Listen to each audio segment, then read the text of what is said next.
Standing orders be suspended for this sitting to facilitate the extra hours required. All those in favor, please say aye. Aye. Those against, please say no. We think the ayes have it. Revert to government business.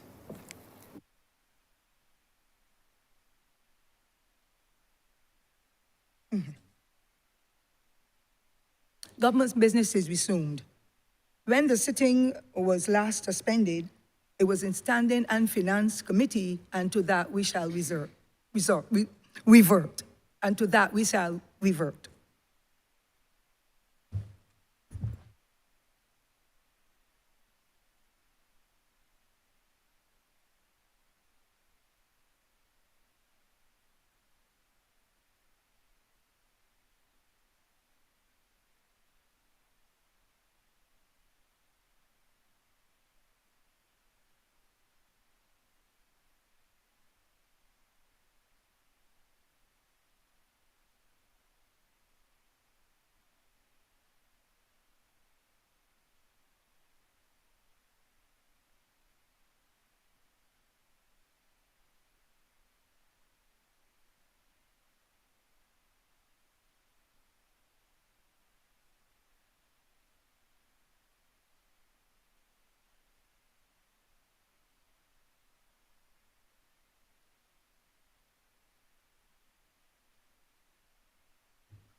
This Honourable House is now in Standing Finance Committee.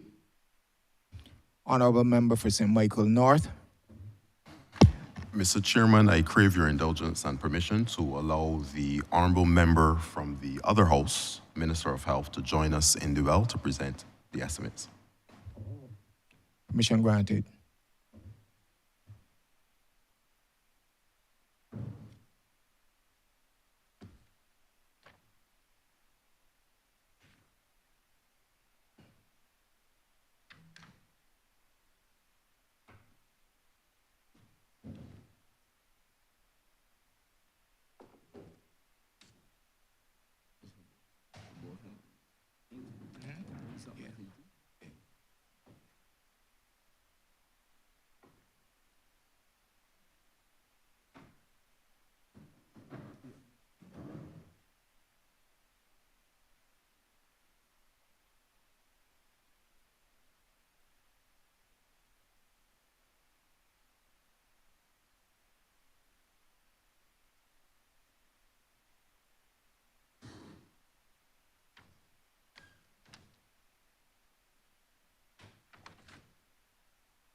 Mr. Chairman, Head 86, Ministry of Health and Wellness, in the amount of $236,347,534.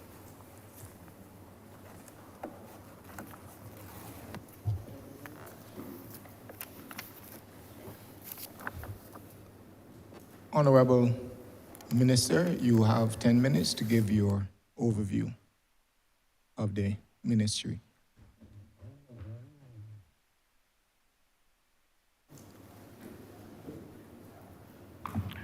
Good morning, Mr. Chairman, and all honourable members of Parliament. This morning, I'm accompanied by a number of members of staff. To my immediate left is the Permanent Secretary, Mr. Wayne Marshall, the Chief Medical Officer, Dr. Kenneth George, Dr. Arthur Phillips, the Deputy Permanent Secretary, Mr. Wayne Webster, the Director of Planning and Research Unit, Mrs. Rashima Cheltenham-Niles, the Chairman of the Board of Directors of the Queen Elizabeth Hospital, Mr. Nigel Whitehall, the Chief Operations Officer of the Queen Elizabeth Hospital, Dr. Christine Greenidge, the Director of Medical Services, Mr. Anthony Harris, the Chief Environmental Health Officer, Miss Francine Bascom, the Manager of the Psychiatric Hospital, Mr. David Leacock. Mr. Chairman, I thank you for giving us the opportunity to present on the work undertaken by the Ministry of Health and Wellness over the past year and to outline some of the plans for the next financial year. Our estimates recognize the fact that there are a number of challenges in the health sector that need to be addressed. These include the recurrent issues at the Queen Elizabeth Hospital affecting the delivery of healthcare at that institution, the scourge of NCDs, while we seek to reduce new cases by 50% by 2030 as part of our mission, the reform of our mental health system while monitoring new and re-emerging infectious diseases, and the global threat of AMR, the need to upgrade our polyclinics as we refocus on primary health care, and the absolute necessity to strengthen our health information system while paying attention and preparing for the climate-related health issues. So I'm pleased to report that despite the aforementioned challenges, there have been several initiatives in the Ministry of Health and Wellness, both at the policy and programmatic level, which we have implemented and will continue to implement more in the next financial year. The ceiling for the Ministry of Health and Wellness this year was capped at $355,734,764. And the approved budget for that was the approved budget for 23-24. The Ministry of Health and Wellness new total for the draft estimates for 2024 to 2025 is $317,149,901. The reporting period was the first year, Mr. Chairman, that non-communicable diseases program had its own budget, separate from health promotion. The allocation of dedicated resources enabled an advancement in work across cancer and cardiovascular risk reduction, as well as childhood obesity. Initiatives included the development of a colorectal cancer screening project and training of trainers in self-management of NCDs. A partnership with the World Health Organization resulted in the hosting of the Small Island Development States Ministerial Meeting during the 14th to the 16th of June last year. The Ministry of Health continued to address hypertension and associated factors, given the position of cardiovascular disease as the #1 cause of death locally. With support from PAHO and the Heart's Cardiovascular Risk Reduction Program, was strengthened across all polyclinics and introduced to the private sector to better control hypertension and the resulting cardiovascular morbidity and mortality. A wider national nutrition policy was drafted in collaboration with the Ministry of Agriculture and Food Security and other stakeholders. And this document builds on the school nutrition policy and provides a wider basis of interventions across the population with major nutrition issues. The ministry continues to purchase services from Heart and Stroke Foundation, the Barbados Diabetes Foundation, and the Barbados NCD Register to ensure the availability of cardiac rehabilitation, specialist diabetes care, and monitoring of cardiovascular and cancer outcomes. We've also engaged partners in creating a screening protocol for breast cancer, and PAHO has facilitated the creation of a cancer risk reduction messaging focused on the leading cancers. The colorectal project, in addition to developing guidelines to improve colorectal cancer screening, the ministry has created an initiative that strengthens screening by allocating resources to enhancing laboratory capacity and improving access to colonoscopy, and has also, as I said, has also developed protocols in collaboration with local gastroenterologists. In the area of primary care this year, all polyclinics receive automated external defibrillators. In addition, the polyclinics in the psychiatric hospital are in receipt of vital signs monitors, portable blood pressure monitors, and Doppler ultrasounds to measure blood flow in lower extremities. Training has been completed Training has been completed for medical and nursing staff in the correct use of the equipment. The Best of Santos Public Health Laboratory was designated as the National Influenza Center of Barbados as part of the WHO Global Influenza Surveillance and Response System. We come to the Queen Elizabeth Hospital. Following 3 years of dealing with the impact of COVID, the hospital managed to stabilize its operations into the latter part of 2023. The persistent effects of the pandemic were evident in patient care, with an influx of individuals seeking treatment for non-communicable diseases in clinics and at the Accidents and Emergency Department. The backlog of patients who needed elective surgeries during the pandemic was regularly scheduled for these procedures as elective surgeries resume. By the end of this financial year, the QH will move from 7 to 9 theaters being fully operational. Resources are being sought to sustain 9 theaters in use until the roof and the 3 theaters in the Lions Eye Care Center are refurbished and an additional 3 theaters are open. Over 100 cases were booked weekly, and this was achieved now by maintaining earlier start times and the introduction of pre-anesthetic clinics and the reduction in cancellation rates by as much as 30%. Cancellation rates were also reduced by increased nursing availability in the operating theaters, and of course, improve on time starts for the first scheduled cases. Traditionally, they started late, and this caused delays throughout the day. There was also reduced readmission of vulnerable patients through the Transitional Community Care Project. The QH replaced and upgraded its 64-slice CT scan with a 128-slice machine, which provides a much faster image acquisition time and allows for a wider variety of complex scans. The QH also procured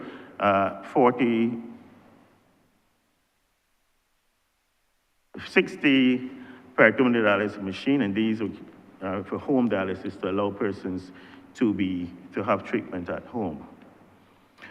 The QH commenced the installation of an additional 50,000 gallon water tank, and this will improve the overall capacity and allow for self-sufficiency, particularly in disasters and emergencies. And in terms of the hospital recapitalization, the QH is in an advanced stage of discussions in securing financing of approximately $130 million for infrastructural and equipment upgrades for the next 5 years. As it relates to mental health, a mental health hotline was established, and this will provide information, emotional support, and crisis intervention services. During the review period, the psychiatric hospital prioritized the renovation of its occupational and recreational therapy buildings. As it relates to geriatric care, the construction of the new geriatric hospital facility commenced with groundbreaking in March last year and is scheduled to be completed towards the end of this year. The construction of the facility, of course, is being implemented by Barbados Tourism Investment, Inc. The delivery of services at the new facility will be focused on providing clients with the medical, nursing, and rehabilitation care needed to reach optimum physical and mental functionality, promoting dignity throughout all phases of care, and maintaining independent living for as long as possible. The facility will have a bed capacity of 408 when completed. In relation to environmental health, the Ministry of Health has changed the system of granting free pratique from a paper-based to an electronic system. And this new system allows Port Health to be aware of the health status of passengers and crew before an airplane lands. As it relates to vector control, the department persisted in implementing the Integrated Mosquito Management Program, emphasizing efficient resource utilization for sustainable vector control, and the strategy promoted cost effectiveness and aimed to reduce mosquito activity significantly. In the area of nursing, nurses contributed to the successful implementation of ongoing initiatives aimed at revitalizing routine childhood immunization programs and outreach programs in communities and schools. The re-engaging of defaulters through extensive outreach programs is a priority, with a specific aim of returning to pre-COVID vaccine coverage of over 95%. And this is especially important with the possibility of a measles outbreak. To assist in this effort, a new mobile clinic service has been established. This initiative increases access to healthcare and the visibility of nurses in the community. The mobile clinic targets vulnerable groups such as the elderly, young men on the blocks who would normally seek medical checks at polyclinics, and provide care for antenatal and postnatal mothers who are employed and cannot afford to lose a day's pay if they attend the polyclinics. It also offers an expanded service to postmen, police officers, fire officers across the island, and is easily accessible to schools and workplaces targeted for outreach programs. Its services also include health education, immunization, NCD checks, and pap smears. In terms of the next year, the strategic direction for 2024-2025, as relates to the QEH, aim to have a fully functioning, expanded accident and emergency department, well-equipped, including with a CT scan, and obviously seeking to obtain much reduced waiting times. Also looking at reduced waiting times for certain gynecological surgical procedures. There's a plan to recruit additional nurses from Philippines and Ghana, and also to recruit hard-to-recruit medical specialists and physicians and paraprofessionals. There's a plan to further increase the number of operating cases from 100 a week to 125 per week. Plans to address expanded need for evening anesthesia time and more weekend surgeries. Also plan to enhance coordination of elderly patient placement within district hospitals, and aiming to achieve a 24-hour operations in departments that require to have on-site staff to ensure timeliness and efficiency of care services. And obviously, to commence continue refurbishing of wards for functionality, patient satisfaction, and of course, better staff working environment. As it relates to NCDs, the Ministry of Health and Wellness will in the upcoming year continue updating diabetes management protocols at the primary care level. And in addition, the Ministry of Health will address challenges associated with NCDs through the following. We'll continue to work with the STEPS risk factors survey to establish risk factor surveillance systems, strengthen data availability, and enhance the understanding of NCD risk factor exposure. Additionally, the Ministry of Health will look to implement screening protocols for colorectal cancer while advancing work on protocols for cancer screening for breast and prostate cancer. The ministry will also conduct cancer risk reduction messaging to inform and empower the individuals to better reduce the risk of certain common cancers. And also, the ministry will complete the national nutrition policy and use this as a basis for creating better informed plans and a more supportive environment for health. In health promotion, the Health Promotion Unit is set to collaborate with the National Task Force on Wellness to advance the ministry's wellness initiative. And during the upcoming financial year, the Health Promotion Unit plans to focus on 4 main public education campaigns, including vector control related to rodents and mosquitoes, infection prevention and control, healthy schools, as well as antimicrobial resistance, and of course, the NCDs. As it pertains to the psychiatric hospital and mental health, the website and healthcare performance dashboard is anticipated to be enforced by the end of the year. There are plans to develop and roll out the psychiatric hospital's website to aid in providing critical information and services, as well as providing information to aid in reducing the stigma associated with mental health illness and increasing awareness of mental health. In addition, there's planned to be an expanded community mental health programs and a mental health action plan. And the psychiatric hospital will fully roll out the 5 mental health action plans: suicide prevention, psychological first aid, workplace wellness, anti-stigma campaign, maternal mental health during the coming financial year. And as I said, the psychiatric hospital will seek to transfer clients of the outpatients department to the community clinics, these are the polyclinics, towards moving to full community integration. I know I'm running out of time, Mr. Chairman. As it relates to nursing, we've made arrangement with Chamberlain University to train 30 nurses to the level of nurse practitioner over the next 2 years. And as it relates to environmental health, water quality, there's now the water reuse licensing program, and the ministry is moving along on that. But there's plans now for a concurrent public education campaign to be launched to enhance awareness and understanding of the legislation. And finally, technical management service plans to do a lot of work in terms of renovations to some of the polyclinics and the geriatric facilities during the course of the year. And of course, the ministry will be working ahead in terms of its digitization of its IT systems. Mr. Chairman, I believe you've indicated that I've approached my limit, and in concluding, the Ministry of Health will continue to move the health agenda forward. I again thank the staff of the Ministry of Health and Wellness and the Queen Elizabeth Hospital for their efforts, their dedication, and hard work in providing health care to the citizens of our country. I thank you.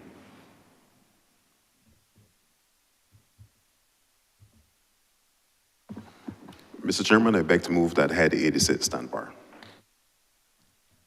The question is that Head 86 stand part. All honorable members in favor, say aye. All members against, say no. Methinks the ayes have it. Honorable Leader of the Opposition. Thank you, Mr. Chairman of Committees, and good morning to all parliamentary colleagues, and good morning, Minister, and to your entire team from the Ministry of Health. The Minister has been more technical than I can be in his presentation, and since I cannot be as technical as he is with his authority, my perspective may be rather different, and I come to this task with the recognition that this minister, the senior minister, is such that he is a senior minister, and therefore comes to this position and to this present task with very high authority. And he may not mind that I will say that within the hierarchy of government, he is probably the one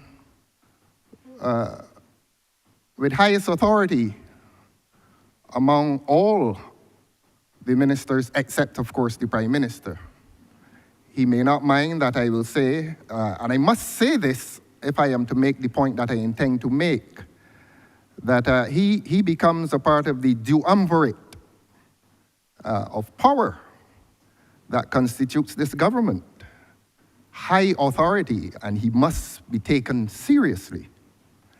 I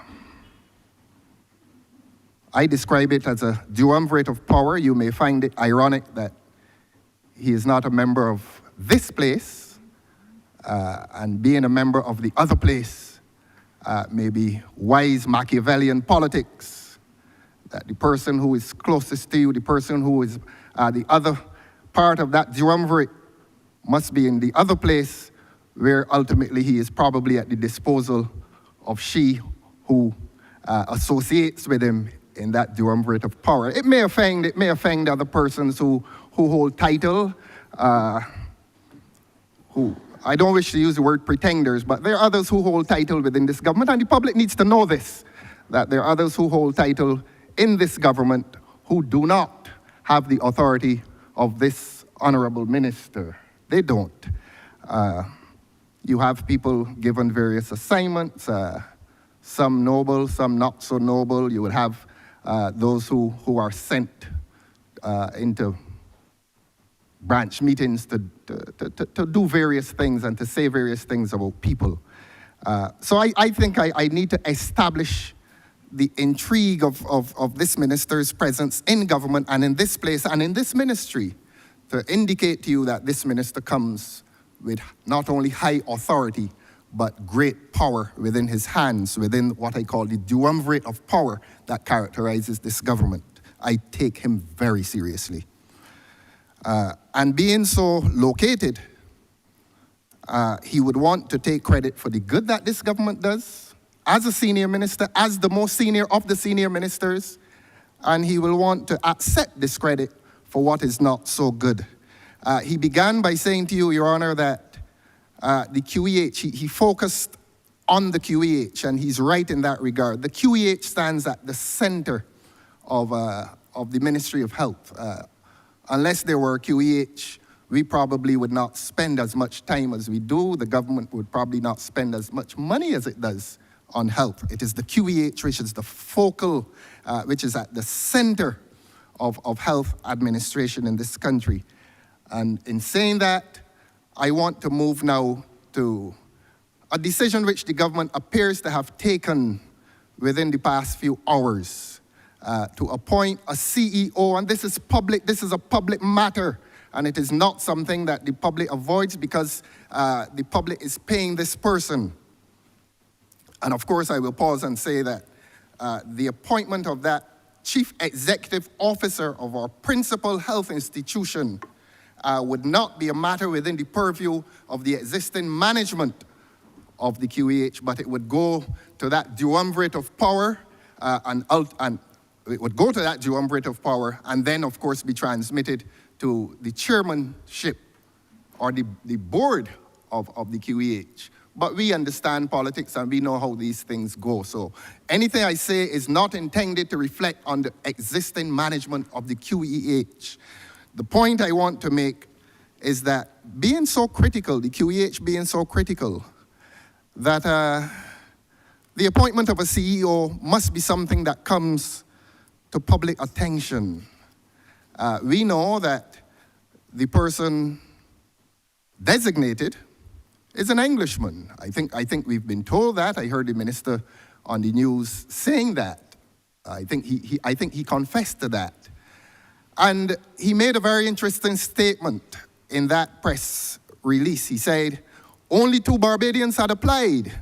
I don't remember, he will have the opportunity to say, I don't remember that he said how many Englishmen applied, or English women for that matter. But it was I wondered if it was not an invalid way of reducing the argument to statistics. Why do you have to tell Barbadians that only 2 Barbadians applied? It is not a statistical argument. And Barbadians will begin to wonder, are we not fit to run our hospital? Whether it is 2 or 22, if 1 had applied, is he less fit or she? If 2 applied, are they less fit than the 1 guru who will join shortly? What are we saying to Barbadians? You know, the social scientists talk about negation of self. And here we are negating the worth of an entire population of persons who are probably qualified academically, intellectually, and otherwise. But you reduce it to a statistical argument. Only 2 applied. And therefore, one must conclude that you're saying 2 Barbadians are not equal to 1 Englishman. And so many years after the 30th of November 1966, we must reject that argument. It is not an argument that has validity in a modern Barbados. I'm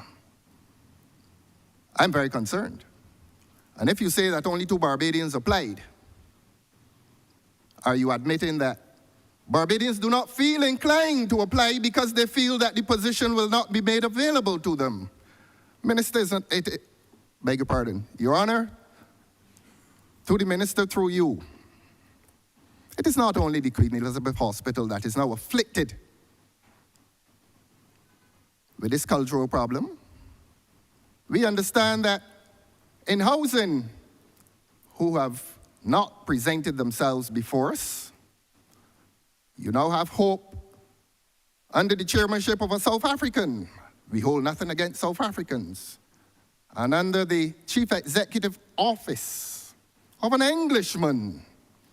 And if that is the mood in this country, how do you expect, Mr. Chairman, to the minister through you, how do you expect Barbadians to apply and feel that they will qualify for these positions? I beg your pardon if I'm shouting, but anger is legitimate against injustice. And I am saying that the government is on a trajectory where it is seeming to reject qualified Barbadians to occupy these high offices. The position of a CEO of the hospital is not exclusively and entirely technical. All work is cultural work. And I say in here today that a young Barbadian or even a young West Indian who is familiar with the culture of this place is as well qualified as anyone and better qualified to deal with people. Chief executive officers don't deal with machines, they deal with people, and they deal with the problems of people, and they deal with the health institution. And indeed, matters of disease are also cultural.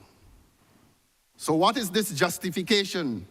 What is this search for supermen and superwomen to run our institutions 60 years after the University of the West Indies was born? Many, many years after the 30th of November 1966. What is this mood? What is this attitude in government? That Barbadians now are disinclined to apply for jobs in high positions in the public service. And they are so disinclined if the government's attitude is towards their exclusion for the sake of people who we are told are super people. And I'm not going to reflect on the passage of the legislation nor the content of the legislation. But I've already said in here, recently during the debate, that legislation must be passed for the common good, not for individual enfranchisement. And this country now stands at a juncture in which we are saying to our young Barbadians that they do not qualify. I repeat, whether it is 2 or 22, we must be able to find 23 young West Indians who qualify for this cultural work, the work of CEO of our main health institution. That, Your Honor, I see you drawing the microphone again. I believe that is a sign to me that my time has expired. Yes. How many seconds, sir? 2. 2 seconds. 2 seconds. What do you want me to say? 2 seconds, that only 2 Barbadians applied? I will wrap up, sir. I will wrap up and express concern. I will wrap up and express concern that the government is excluding young Barbadians and young West Indians from the occupation of high office, and we look forward to the day when we cease this negation of ourselves and affirm our equal right to occupy high places. I am obliged to you, sir. Thank you.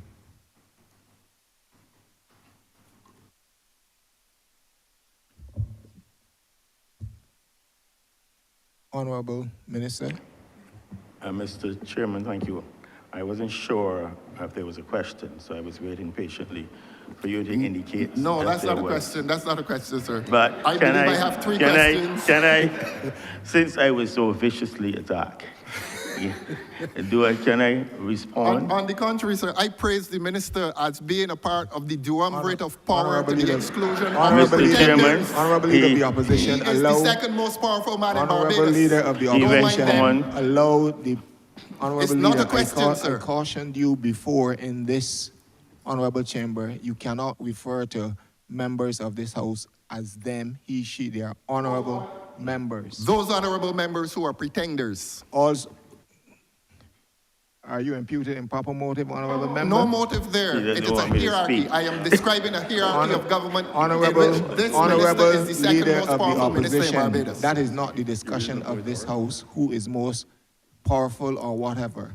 The Honourable Second Minister most, I is say. here to speak and tell Barbadians, as you so like to inform the Barbadians. He has the opportunity, Honourable Leader of the Opposition, to speak to Barbadians regarding health in Barbados. And I would like you, therefore, to give him the opportunity, just as you are given and will be given if you have any other interventions, any questions, to respond. Thank you, Honourable Member. I always obey Thank your you, rulings, Mr. sir. Chairman. I wonder why the Honourable Leader of the Opposition doesn't want me to respond. Mr. Chairman, he made certain accusations about the selection and this process for a CEO for the Queen Elizabeth Hospital. This process has not been in secret. This was made known in last May, I believe it was.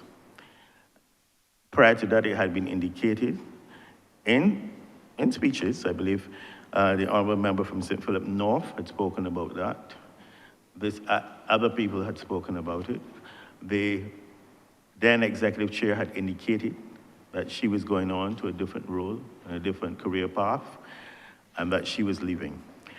An article was carried in the nation, in one of the daily newspapers, sorry, I almost called the name, and it spoke at length about the process. And the chairman had spoken to it publicly. Ads went out in the press here and internationally. The board had made a decision. The board had been told that this is their process. The QH is on their board of management. And the board took responsibility for the process at that time. That was in May 2003. I have not interfered in the process, contrary to the assertion of the leader of the opposition. I have had no role in it. The board met. They had their selection committee as members of the board. My PS was on the board. I believe the General Secretary of the NUPW was a member of the selection committee. They advertised, 84 people applied. I made the point, and it wasn't any publication, I made the point then, this was 2 days ago in the other place, that 84 people applied for this post. 2 were Barbadian. I was concerned about that. That's why I said it. So I don't know about this nonsense about two Barbadians being equivalent to 1 Englishman. For the information of the chamber and the honorable leader of the opposition, there were 43 Trinidadians. And since he cares so much about Barbadians, prior to the last CEO was Dr. Dexter Drains, and he was not from Barbados as far as I recall. Now, if the honourable member is concerned about people coming from the UK to take jobs that young Barbadians should have, I suggest he speak to his president. Because this same Ministry of Health, in the interest of care for people in Barbados, hired someone very close to his president, who by no stretch of imagination is the same color of any of us in here, or is indeed a Barbadian. But I'm going to ask the chairman of the board to speak to the process, sir. Thank you. The chairman, who's here. Honorable Minister, before the chairman speaks, just let me give a couple of ground rules before we get into that situation, that position. Minister, you have 5 minutes for any response that you wish to give. Mm-hmm. You have 5 minutes. Members of your team have 3 minutes, and I'm asking that when you are speaking for the first time, that you give your name and the position you hold within the ministry. So you have 3 minutes to respond. You give your name and the position you hold before you begin to speak. For honorable members of this House, your questions cannot exceed 3 minutes. If you so utilize your lead up to the question, your 3 minutes to lead up to your question, then that will be deemed a question, and we will then move on to the next person. Just be clear, you have 3 supplementary questions as well. I am going to be very tight today with time, so let us stick to the time frames as we discuss Head 86. Honorable Minister. Nigel Whitehall, Acting Chairman of the Queen Elizabeth Hospital. Sir, the selection process for the CEO, the position of CEO of the Queen Elizabeth Hospital commenced with an advertisement, a public advertisement, which went international. The advertisement contained the requirements, qualifications and job requirements for the individual. That ad attracted 84 applicants from various parts of from a number of countries around the world,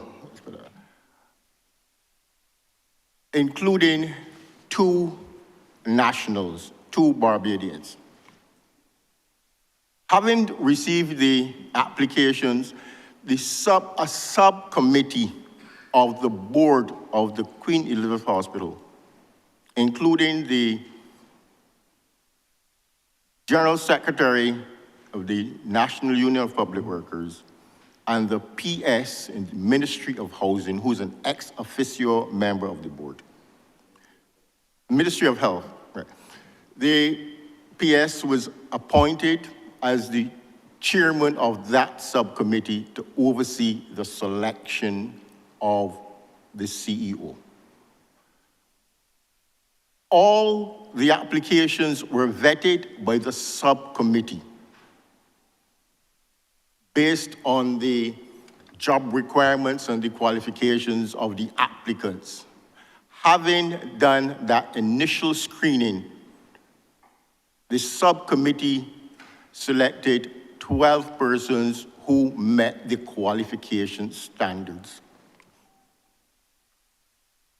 Having completed that process, the committee engaged the services of a management consultant to assist with the selection process.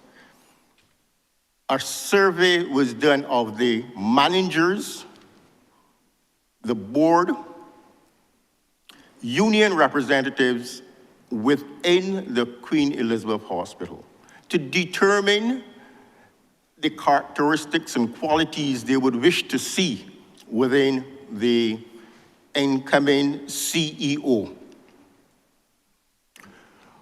Based on the analysis of those results, that survey result, psychometric testing was conducted on those applicants,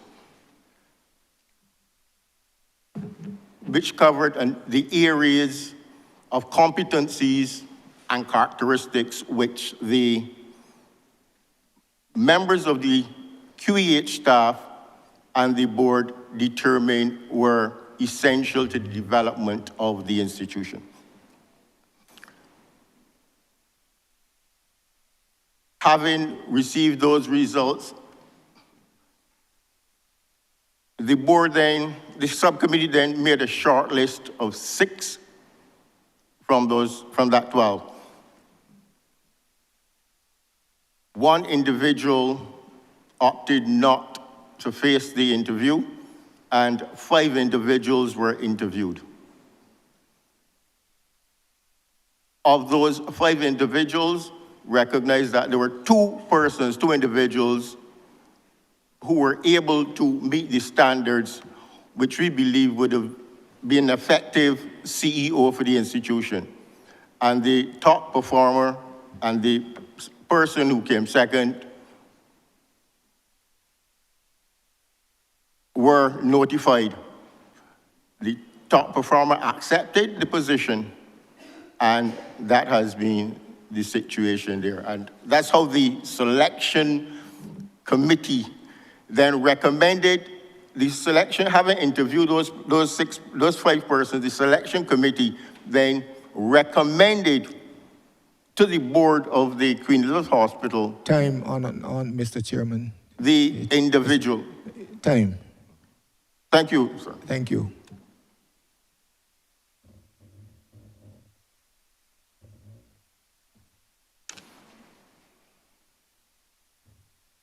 Honourable Leader of Government Business.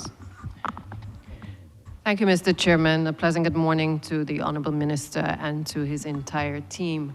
I've had the opportunity to work very closely with the Ministry of Health, certainly during the COVID-19 period, and I appreciate and understand a lot of the challenges that the ministry does face. I have been very vocal as it relates to a number of improvements that I certainly would like to see take place in terms of our transition and transformation of the healthcare system. You know, I wasn't planning to speak this early, but I must say that, you know, there are times when I feel that an intervention is necessary, particularly when we are discussing an issue that is so important to every single Barbadian across this country. If you don't have money, you're going to end up at the Queen Elizabeth Hospital or in one of the polyclinics. And I certainly wake up every morning, 7 days a week, hearing from ordinary Barbadians about their concerns about healthcare in this country. Those who can afford to go overseas will do so in terms of being able to have options, but for ordinary Barbadians and for the majority of us, the options obviously that are available at some point is to go to QEH or to seek care through the hospital. It was therefore a bit surprising that the lead-off comments from the Leader of the Opposition related not to the cries and the pleas of ordinary Barbadians for information about the improvements and the transformation, but that it would start off this morning's session regarding the appointment of the CEO. And I'm thankful to Ministry of Health for explaining the process. I want to say that this administration has no intention to deprive anybody from, whether a Barbadian or anybody from the region, from being able to take up the leadership of any department of government. There is a process that we follow. We will continue to follow that process. But we also live in a world where we have to look for the best minds and the best people to be able to help to carry out the important work of the Ministry of Health. And whether those persons have to be found from outside of these shores, whether they do not look like us, at the end of the day, I think what should be occupying the minds, regardless of where we are across the political divide, is the thrust to ensure that we are able to cater to the people who are most vulnerable in our society, who deserve the assistance from this Ministry of Health. So I thank you, Minister, and your team for the answer. Now, today I celebrate my 48th year of birth. It is ironic that the Ministry of Health is the ministry that is being debated today. I have reflected, sir, on the last 5 years as I got ready for this morning's debate. And I did so, sir, because most of you know that in 2018, I would have indicated to the country my diagnosis of breast cancer. I've had a journey unlike no other as a public figure, as a female, certainly, and as one who, having disclosed the journey that I took, I have had people of all walks of life approach me to share their concerns regarding healthcare. I spend many days, sir, and Minister, interfacing with a public that expresses concerns to me about many issues, but in particular about cancer. And I'm going to start there because I will come back certainly during the course of this debate on other aspects of healthcare. But I want to start with the issue of cancer and certainly the aspect of diagnosis.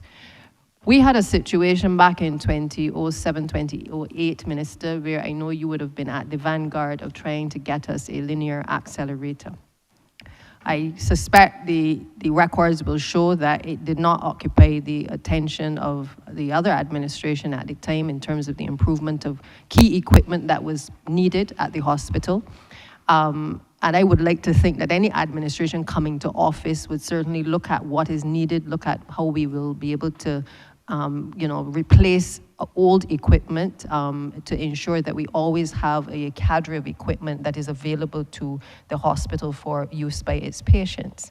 But I know that thrust that you had was replaced subsequently, I think in 2013, by the introduction of another machine, the Cobalt machine, which has now, for the most part, my understanding is, has become outdated. And in recent months, we have seen headlines raised regarding the treatment of patients for radiation. This is a machine that usually after you've undergone chemotherapy, you then would go through a process oftentimes of going through radiation. And I am concerned that there are a number of persons who have been asking of me repeatedly about what are the options available to them if they're unable to seek treatment through the radiation department. I know that there was a period where persons were still being treated, but there were also persons who, based on the articles, suggested that they could not receive treatment. I recall the response of the ministry was that the ministry had done its investigations and had looked at other countries where persons could have been recommended to be sent to through the medical aid scheme. I know that the medical aid scheme does not have a wash of money, and therefore I know that decisions will have to be taken as it relates to who is able to qualify for that money for persons to be able to be sent to different jurisdictions. Minister, I know that we do not have never-ending funds to be able to send people to various destinations for care. But what troubles my soul is that we need to, I think, address this issue, and perhaps you can speak to it on your staff, as to what are we doing? How many people are seeking the radiation intervention? How many people have we sent off for intervention through the medical aid scheme? What is the status of the linear accelerator? I'm told you all were purchasing it, but I'm not sure the status of those negotiations. And what do I tell the person who has been diagnosed at 32, who is about to go through chemotherapy, who has a 2-year-old child, that will not know whether or not they're going to be able to access care here in Barbados because we haven't either paid for the machine, or we haven't sourced the machine, or we haven't built the oncology unit that we have said that we were supposed to build as yet. I want to know, what do I tell them at 5 o'clock, 6 o'clock in the morning when I receive the calls, or at 11 o'clock in the night when they've put their children to bed and they're seeking consolation, explanation, as to what are the next steps, what does the future hold? Because I know what it is, Minister, to have that uncertainty of what are the next steps. And I feel that despite my being in a position where I had the opportunity to go overseas, and I give thanks for all who supported to be able to allow me to do that, I equally know that I have a responsibility not to be muzzled, but to shout as loud as I can and to ask the questions that I can, so that I am in a position to help you, Minister, and to help your team to let those persons know what their options are. Because worrying about a diagnosis is just as bad as worrying about what the next step is going to be in terms of your care. And I therefore would wish that your team can bring the country up to date as it relates to the status of this linear accelerator, the status of oncology generally, because it's not just breast cancer. We have high rates in terms of colorectal cancer as well. I think we're the 3rd highest. We're in the top 25 of Caribbean countries in the world. And while we will screen and we will know the statistics as to who has been diagnosed with what we cannot answer with clarity as yet is what are the next steps in relation to radiation. Thank you, Minister. Honourable members, I think my position on cancer treatment in Barbados, I believe, is quite well known. As you said, as far back as 17, 18 years ago, I was advocating for the need for a linear accelerator. At that time, funds was a problem. This was in 2006, 2007. I was also concerned about mammograms. It's when we were kicked out of government in 2008, the mammograms were being done at the Queen Elizabeth Hospital. I gathered that the last mammogram done there was sometime in 2009. I have a concern. I'm starting there. I'm going to come to linear accelerator because it concerns me as it relates to breast cancer in Barbados. We are certainly in the top 3 as it relates to the rate of death in the world globally. I don't want to get into the stats now because some people may argue otherwise, because we have such a fairly efficient system in screening thus far that we can pick up, whereas other countries would lose people. But I also felt strongly that where we get mammograms in Barbados, you have to pay for them. Some might say it's just $100, $120. But there are Barbadian women who cannot afford that. And I'm always concerned that they have to be then referred through social services, sometimes to get referred to get a mammogram outside. And I believe, and that is one of the first things I've told the QH, that we need to start doing mammograms at the hospital again. As it relates to linear accelerator, there's a lot that has been said, and I know you had 5 minutes, so I could speak for an hour, but a lot has been put in the press. It is worrying, it is depressing, the state of affairs, that in 2024, we should be in a position to offer our patients who have cancer, who need radiation treatment, they all don't need that. We should be in a position to offer it.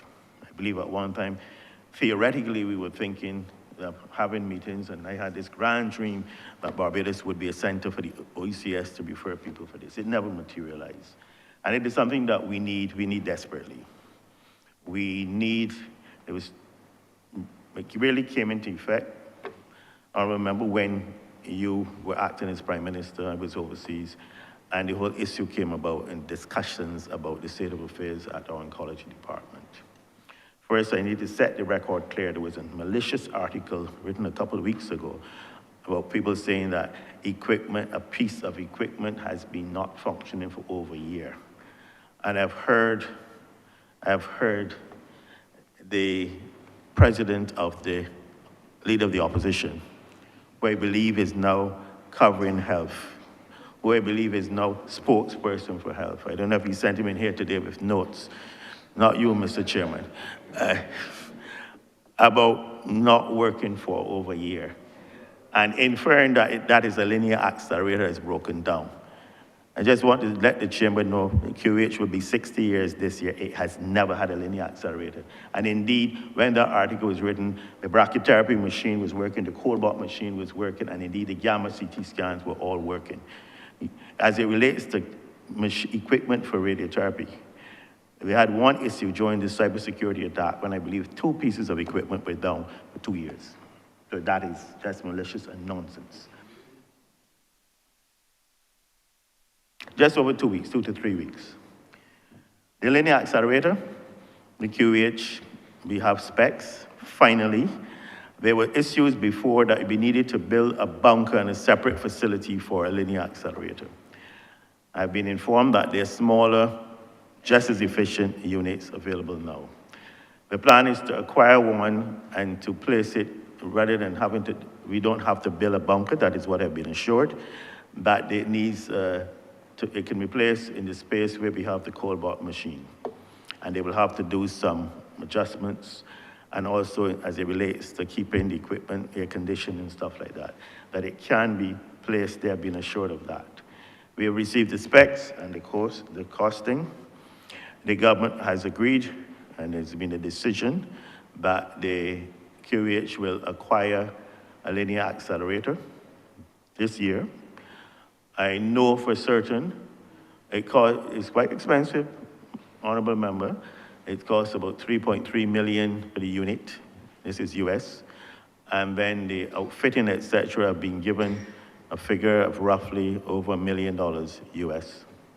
So you're speaking about almost $9 million, maybe in Barbados dollars. And I know that already the QH has received some substantial funding as it relates to the acquisition of this linear accelerator. So the process now is going through the ordering process and obviously outfitting the area where it will be placed.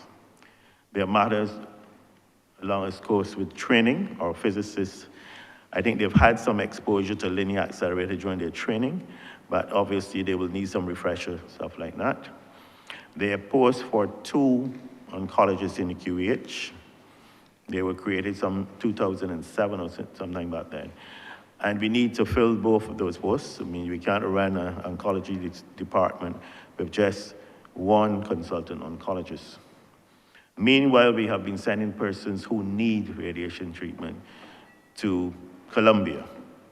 We looked at the costs in Miami, we looked at Jamaica, we looked at Martinique, we looked at Trinidad, which we used to use traditionally for sending patients for cancer treatment. But we also found that,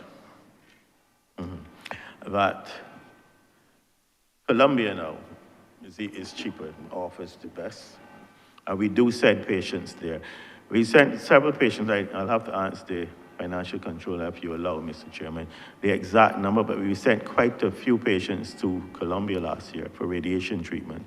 And already this year, it is true we used the medical aid scheme, which had about $1.75 million in it.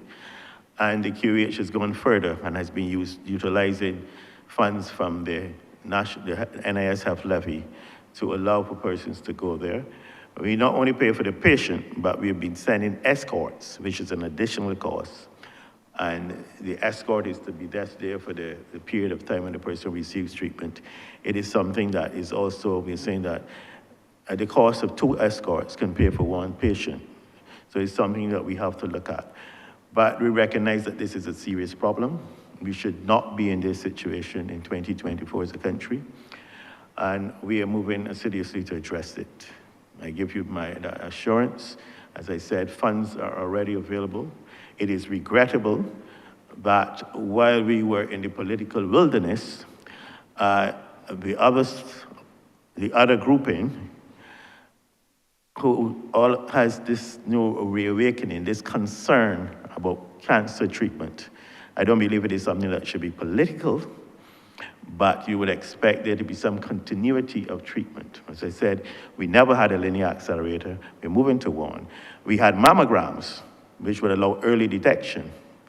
And under the watch of that group, that went into abeyance. So I think we need to do some catching up. And as I said in my opening, we are looking at cancer, screening for cancer, recognizing that if you pick it up earlier, the outcomes are much better, and you can save more people from cancer. And that's why we're looking at colon cancer, which is number 3 and rising, but also at the same time, we are working on the protocols, and there's work out there already with breast and stuff, but we're looking to improve that. And it is certainly on the ministry's radar, cancer and its management. I don't know if the financial controller can say exactly to answer your question. The other question was you asked how many people. I've been told that there are about 400 to 500 new cancers every year. Not all of them would require that.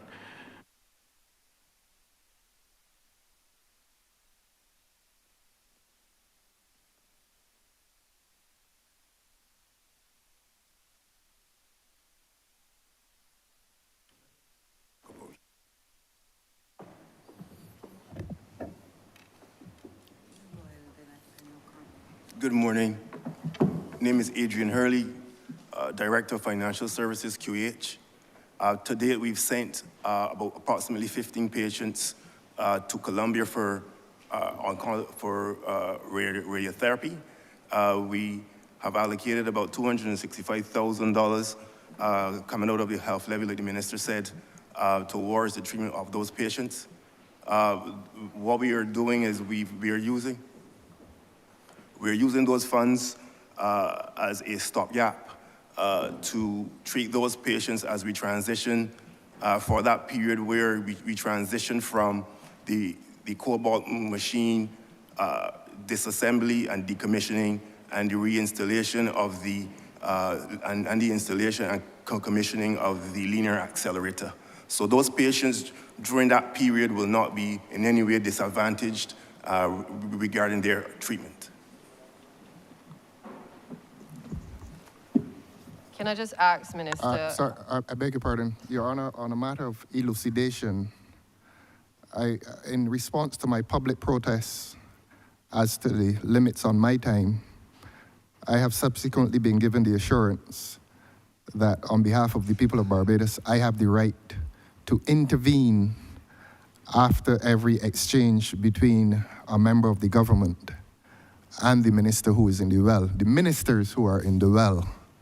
And if that is so, and you will confirm that, Your Honor, I beg to make an intervention in response to the last question and the last response, and the last 2 responses, but more particularly, the last response. I was given this assurance. So if that is the case, Your Honor, and I believe it is, please permit me, on behalf of the people of Barbados, to intervene at this point. Honourable Leader of the Opposition, I am surprised that you were not aware. We have repeated the what times are allowed for you as the Leader of the Opposition and for all honourable members. You can intervene at times, but that is at the discretion also of the chair. Yes, of course. And you... So it's not every single person that may Yes. speak and so on that you will be allowed to intervene. We have confidence in your sense of fairness, sir. And I will beg you now to allow me to intervene.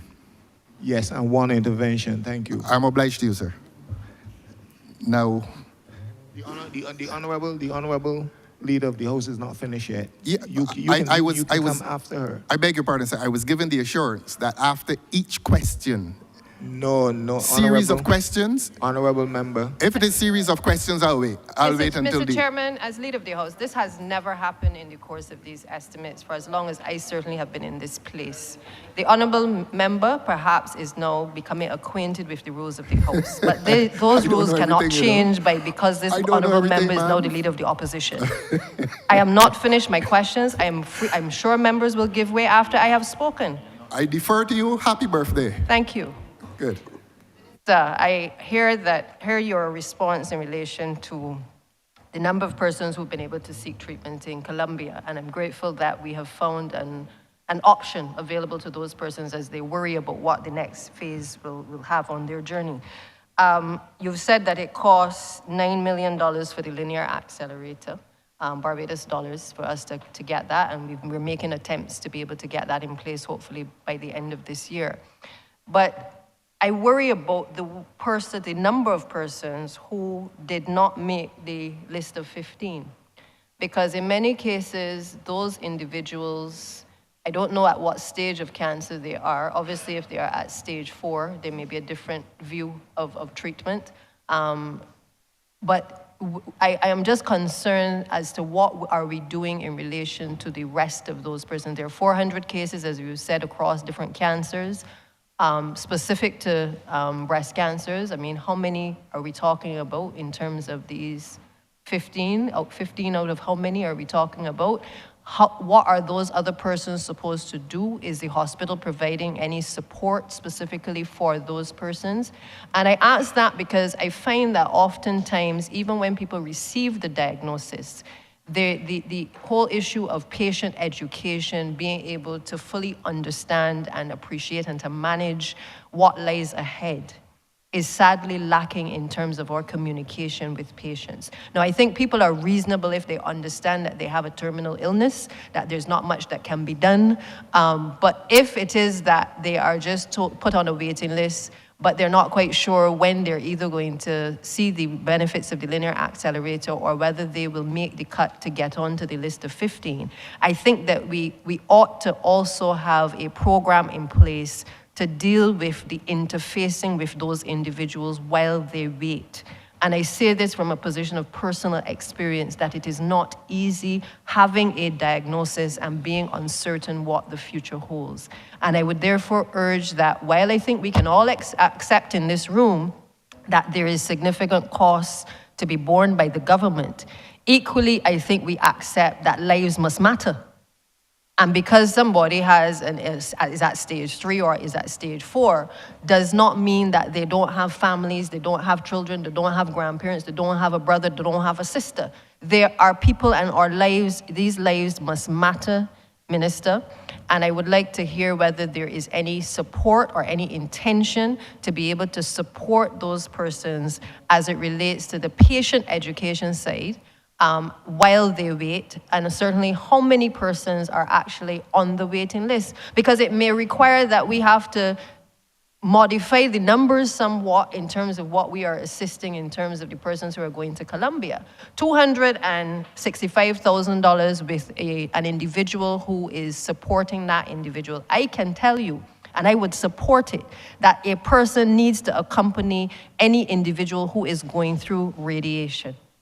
And why, sir? Because in many cases, the persons, as you would know, Minister, it is a traumatic exercise for the person to go through. Sometimes you don't remember things, the doctor talking to you, the nurses talking to you, you don't remember nothing they said, because you are scared. And while it seems to some as though it may be, you know, a high amount to have to incur a cost to have another person as a companion, I would respectfully submit that we urgently consider and make that, let that not be a question that is raised any further in terms of whether we allow it, but rather that it is a must. It should be mandatory that a person should accompany that individual unless the state is in a position to provide a system whereby an individual can accompany that person and meet them on the other end or something like that. But I think that we need to hear how many persons are actually waiting at this present moment to be determined whether they can meet the requirements for radiation in Colombia. First of all, the finance controller spoke of 15 people going. I would like to give this chamber, the Honourable Chamber, the impression that that is a cutoff. This is something that is done continually. They're seen by the oncologist. The determination after investigation is made as to if this person can benefit from having radiation treatment. As you said, all cancers this is not how you treat all cancers with radiation. Some are stage 4, probably just need more palliation, which can be done here. Then there's a process where the consultant, if the person has insurance, it's easy. Yeah. They're dealt with fairly swiftly. But then is the process of having to refer to come under benefit from medical aid is the process of the interviews by the social worker to assess you. That has taken some time, and that is another matter to be addressed because they've been asking for additional social workers. And this is something that has been dealt with and has been agreed to recently.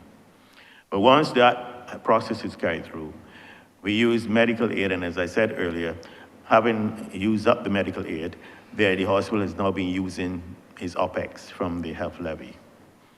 But of course, it now has to also use that as it relates to the living accelerator. I don't know how many, I can't tell you offhand how many people are waiting. I don't think it's as much as they said in the newspaper. When I checked, that was not the situation. I don't know if the financial controller or the director of medical services has the figures to how many are waiting, has an accurate figure right now waiting. As it relates to the process of talking to people, I know for a fact that the cancer support services, they're often there and there are persons who refer to them and they play a very active part. Some of the staff also try to do it, but we don't appreciate it. It's a situation where there's so many people dealing with it. It is not adequate. It is something that has to be looked at. I believe I had read that the QEH was trying to do something about it. Perhaps the COO might want to speak to this. I'm not certain how far they've gotten with it, but it is a real problem. The diagnosis of cancer and being told you have cancer and the issues of denial and going through depression and all of these things need softer skills and need obviously to be addressed properly. And when we are speaking in the context of having an oncology center, you would seek to address all of these other things and not just focus on radiation or cobalt treatment. So it is something that is engaged in an authority, but it has to be done, but is in a developmental stage. But perhaps the COO and the DMS might want to speak briefly as it relates to this. Yes, good morning, and Acting PM, I want to just say that I took note of your diagnosis. I'm sorry, Dr. Christine Greenwich, I am the COO.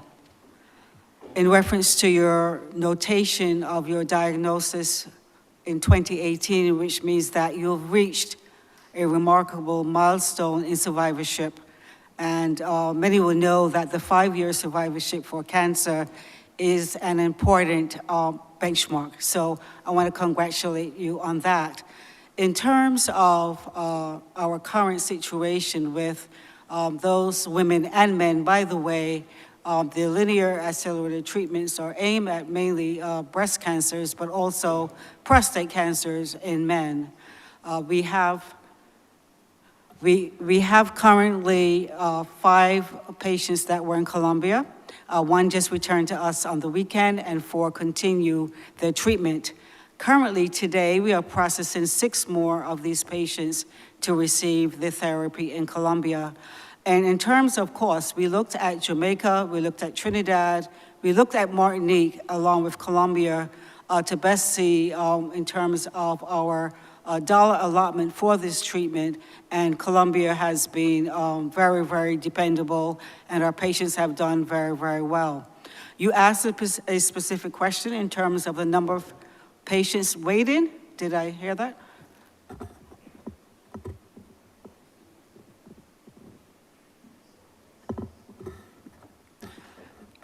Yes, so in check-in, it's very important in terms of treatment that the staging in which, in particular, women with breast cancer are presented. And unfortunately, we hope for stage 1 or less, but most are coming in stages 2 and or higher, which means treatment is going to be different.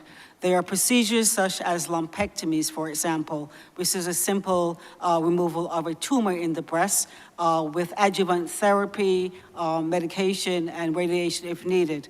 Then there's mastectomies, which are many times are curative if the cancer has not spread. So they are about 75 people waiting. Thank you for that. So my simple point is that while we understand the cost of care for oncology, and this has nothing to do with all the other aspects of medical interventions that are necessary, we got people suffering with all kinds of things in Barbados. And I applaud the work that is being done, certainly in terms of encouraging people to eat better and to exercise more. However, I'm mindful that while there's a thrust clearly from the ministry to do more testing. That has to be balanced, obviously, with the ability to respond once you have been diagnosed. And I know that that is where the challenge often comes, because I certainly, in my experience in the last 5 years, have also found that people are scared. People are scared to be able to go to be diagnosed. They don't know what the future will hold, obviously, and whether it's men or women, there's always that hesitation to know. I encourage people to find out what is wrong, but I'm also concerned as to as I said before, the patient education, being able to arm people with the information that allows them to manage their condition. Because just because you have a diagnosis does not mean you're going to die. And I think that that needs to be the messaging that certainly is coming from the healthcare providers so that people understand how to cope. Now, yes, we have the other support services, but I do feel that whether it is internal or whether we are advocating for more people to be able to offer those services of support, perhaps the budget of the ministry needs to start to look at that more. I am on record as saying a large part of my recovery didn't just have to do with, I think, my positive approach to the condition, but it had to do with the people who supported me, whether it was the encouragement from the doctors, whether it was the security personnel at the hospital. It was just the way in which everybody understood in the healthcare facility that the type of diagnosis that you have is one where it's a very scary scenario for people to go through. And without that type of, what I went through was chemo education, and certainly education on radiation and diet and those types of things, you are ending up with a society where people do not understand how to cope. And whether that is the individual who is dealing with it or the wider extended family. Many men dealing with women going through these conditions do not know how to deal with it, and vice versa. And I do feel that while we are making strides, we cannot ignore the everyday real issues that people are dealing with. I remember I was at, and I'll wrap up here now, Chairman, but I shared this, and I hope members understand why I am sharing in this forum, because this is too important a debate for us to simply deal with minor issues in terms of the process of the selection of a CEO of a hospital. People are crying out for interventions and for us to be able to transform the hospital. And if we don't take the time in these debates to deal with the real issues that as representatives that people are concerned about, I would then have to agree with the leader of the opposition that this process is a waste of time. But I believe that this is the forum to speak to it, sir. There are persons who, I remember the other night I was at one of the Paris Speaks, and a gentleman came to me about a diagnosis of his girlfriend. And she's at stage 4. Now, again, he doesn't understand how to deal with all of the complex issues in relation to dealing with her, what the future is going to hold, the decision-making that has to take place from her perspective in terms of her children or her future, her funeral expenses, how to deal with those things. Those are conversations which I believe, whether it is internal hospital or whether it is outsourced, are things that a modern hospital must strive to be able to provide. And I would again take this opportunity to encourage you, Minister, and your team, that in your prioritization of resources, that greater attention is paid to the aspect of patient education and support while we try to build out all of these other support services and equipment at the Queen Elizabeth Hospital and the other facilities as well. Thank you, Minister. If I may comment. Yes, Minister. Thank you. Honourable Member, what you said is absolutely true. But as it relates to the patient education, we know that is vital at every step, as it relates to early detection, prevention, and certainly as it relates to cancer care and to treatment. You're absolutely correct. Patients have to be told about the effects of radiation, the effects of chemotherapy, and the whole issue of depression and mental illness. These things have to be addressed. Currently, we don't have all the resources. As I said earlier, it's done, by the staff in the clinic and cancer support services, but I do take the point that it's something that we need to focus on in the future. As it relates to the numbers, they told me that they've processed, there was 62 a couple of weeks ago, and since then, 21 people, 15 have been sent, and there are 6 in the process. So as I said, it is not a limit. We do it in terms of the time it comes along. And I would just simply ask that those individuals who have not yet been put into that pool, that special efforts are made to address their management of their condition as well. And you've just stimulated something we may want to remember in that last year there were about 2 or 3 people. At one stage I signed 7 people up sometime last year.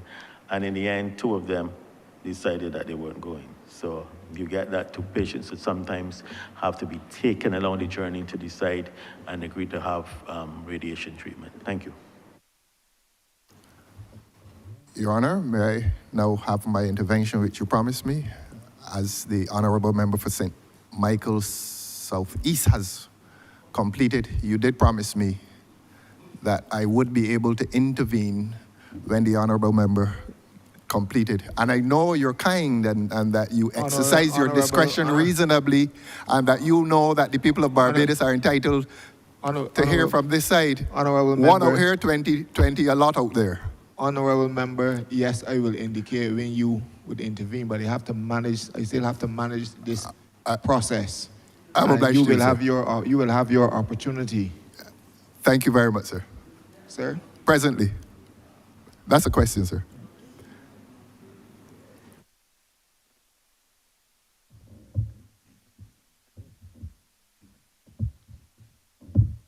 We have a process, Honourable Leader of the Opposition. You indicate you started by indicating, I mean this whole process, not today, when you wanted to intervene. Yes. And I wish that you would continue to do so by indicating with your yes. Each time, sir? I put this up there and pull it back down? No, it wouldn't be each time. You indicate that because there's a space that we have in order to manage honourable members on this house, and I'm sure that you follow Parliament on more than one occasion. You get the from the government side based on the balance, and we did this from back in 19 19, sir? 1999. I was not here. But you would have been following politics, right? So we been balanced because we know that there's only one person on the opposition on the opposition side, and there are several government members. So in order to balance the process, we will do government. We will interchange government interchange, but not after every government member. But you will have your opportunity. There will be balance. yes, and you did promise me a few minutes ago that I could intervene Yes, now. and that I have. Yeah, I did promise you that you will speak, but I didn't say no. But I wanted to respond to the honourable member. But when you have, you can also do that. Yeah, but that's going to be too far away. Why can't I do it while it is fresh? You can take notes, honourable member. So when will you promise me this? Honourable intervention? member, we have to proceed. No, we have to proceed. I am very serious about this. We have to proceed. I was given the guarantee. I went into the public domain and I protested that my time was limited to 3 questions. I sought advice. The AG tells me to go back in the press. Honourable member, standing order governing this debate. 67. 67, sir? 3, and I saw you had it marked. Yes. I saw you had it marked in your 67-3? 67-3. Yes. And I go to the second line. A member is allowed 3 supplementary questions and 1 intervention, thereby giving way to another member without prejudice to his or her right to intervene on other occasions in the debate on the same head.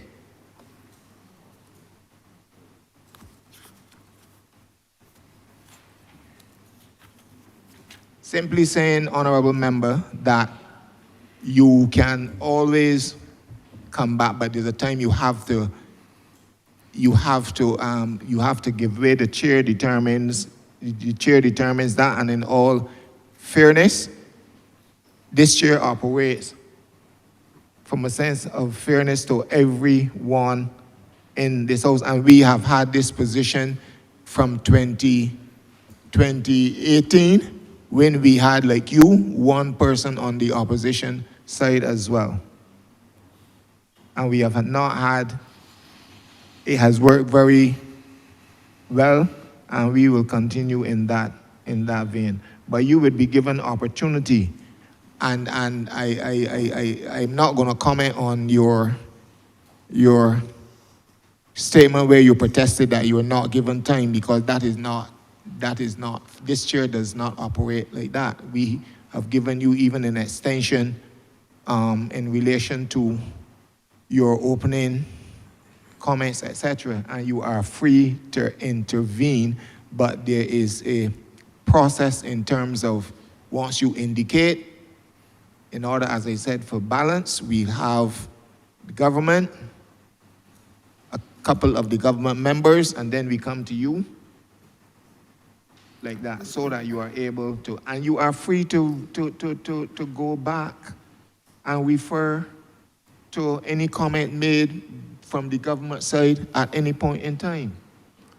So could Your Honor please indicate to me at what point you are going to allow me to respond to the honourable member's first question? Which honourable member's first question? Honourable member for St. Michael South East. The question is not for you. The question is for the persons in the honourable and member. If you want to comment on it, you can comment at your intervention. No, I'm not commenting. I was told that I may intervene. I went into the public domain. I hope you can hear me, sir. The Attorney General doesn't like you to hear me, but I was told. Would you like to hear me, sir?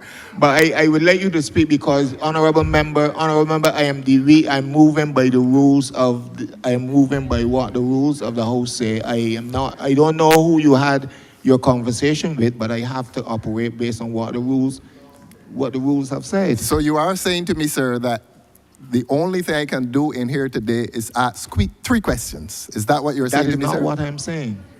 That is not what I'm saying.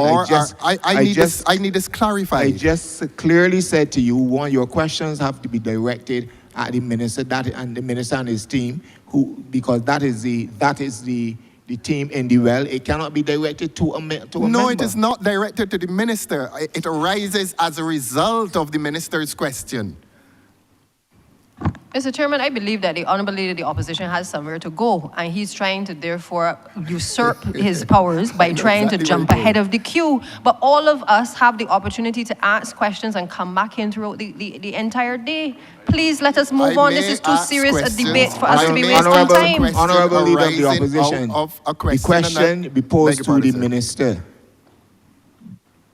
The question can be posed to the minister. To the minister, yes, Your Honor. Not to the honorable member who In the asked well. it. No, to the minister, sir. And it arises out of a question the honorable member for St. Michael South East asked. And I understand that to be the procedure that may be employed in here. I The will long come- and short of this, I will- sir, is that they don't wish to hear me. I will come to And you, I would ask you to I will defy come to them. you, Honourable Leader of the Opposition. Honourable Member for St. Michael West.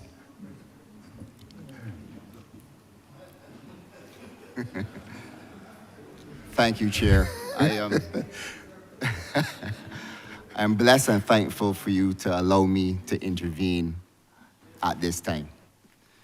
Good morning, ministers and team. First and foremost, I would like to commend the Ministry of Health in its handling of the COVID-19 pandemic, specifically with the protecting of the Queen Elizabeth Hospital and allowing that institution to function at full capacity, pretty much, to attend to Barbadians and to other individuals around the region. And I am sure that the amalgamation of the chairman position, the CEO, into the executive chair position allowed that institution to be able to be successful at that time. That is a policy that obviously allowed the QEH to be nimble. And I go on from there to say that it is obvious to me that the divorce of those two entities is necessary at this time to face other challenges which have been stipulated by the Honourable Minister, such as NCDs.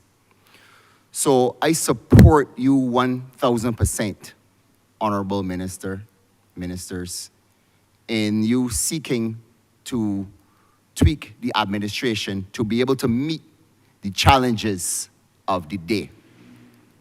Now, to go to my first question, I would like to bring to the attention of the House an esteemed individual by the name of Dr. Patricia Bath.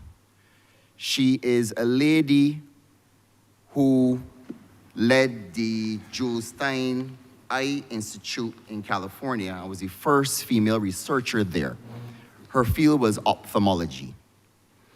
And in her work, she concentrated on vulnerable communities. And the vulnerable communities were dominated by African Americans. And what she found was individuals of African heritage were 8 times more likely to be afflicted with glaucoma over that of the population. In addition to that, there was a lot of misinformation and miseducation as it pertains to cataracts. And I could tell you from canvassing in my constituency that a lot of individuals are very confused about the nature of a cataract. Some people believe that it cannot be cured, that they're blinded forever. So what Dr. Bath did is that she basically invented community-based ophthalmology. So my first question to you, Honourable Ministers and team, is that we know of the challenges in the hospital as it pertains to the waiting list. And this waiting list is twofold. One, the waiting list is for cataract surgery. And two, the waiting list is just to be seen. And we know that with glaucoma, it is a ticking time bomb. And if you do not get the proper treatment there, and I have many constituents that have missed the timeline and subsequently had issues after that. They had to go, and when they could have been getting laser surgery, they have missed that window. So I'm concerned about those two waiting list and what it does to our citizens. Can you tell Barbadians what is the plan to alleviate this list?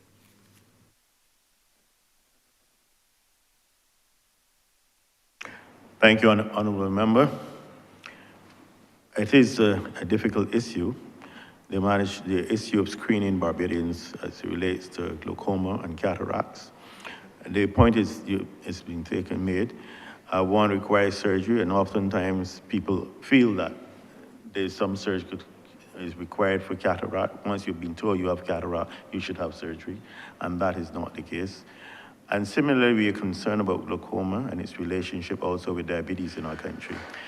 The ophthalmologists the association have from time to time done public screenings, and I think sometimes once or twice a year they do this. But as it relates to the QEH, it is just a battle.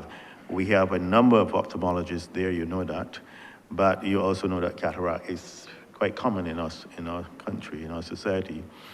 And oftentimes, glaucoma is being picked up too late. People are not getting their eye screening, their eye testing done routinely and as frequently as they should. We have tried in the public sector, because there's some work being done at Winston Scott Polyclinic, and one of the ophthalmologists at the QH, I can call his name, I don't want to call his name, has been very useful in this regard. But it is something that I think we were speaking, and one of the doctors in Dr. Kamabach was speaking that we needed to do more in terms of outreach to the public in relation to particularly cataracts and glaucoma. But it is something that we need to sit down with the ophthalmologists and work on.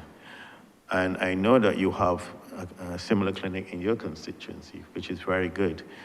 And perhaps we need to get together some more additional ophthalmologists, and it can be something where, organized by the ministry, not put everything on the QEH, where we can get together with ophthalmologists in the private sector and see how we can work out a process of, trying to address these matters earlier.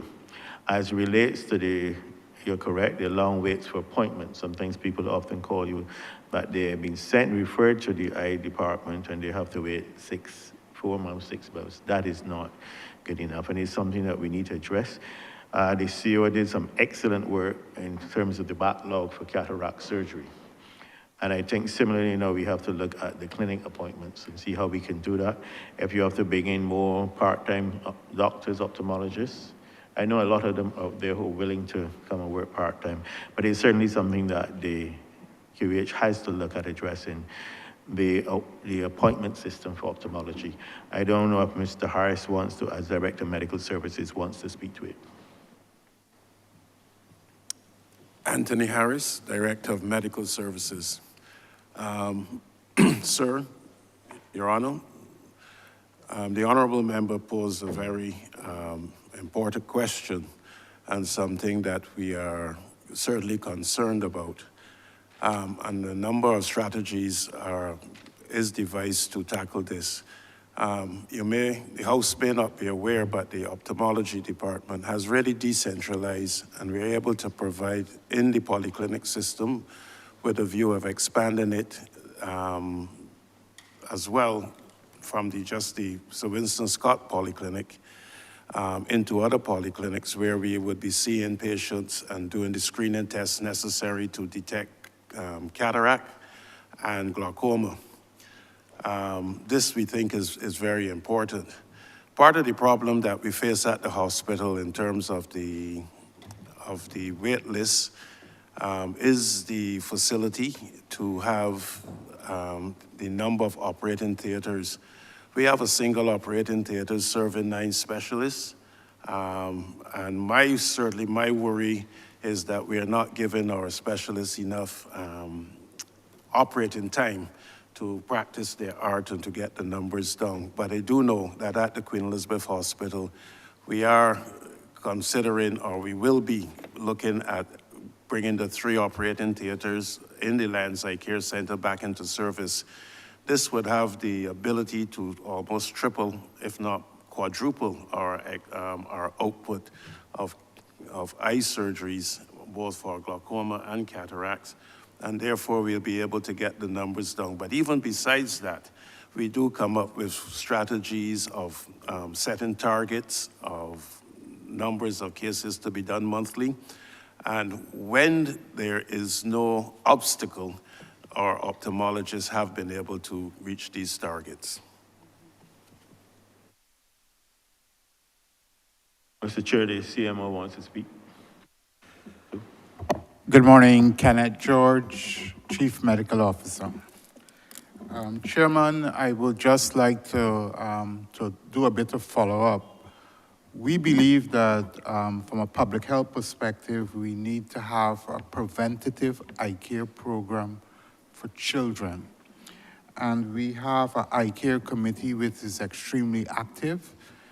It consists of ophthalmologists from the Queen Elizabeth Hospital, persons who are trained in refractory errors, and the broader public health team.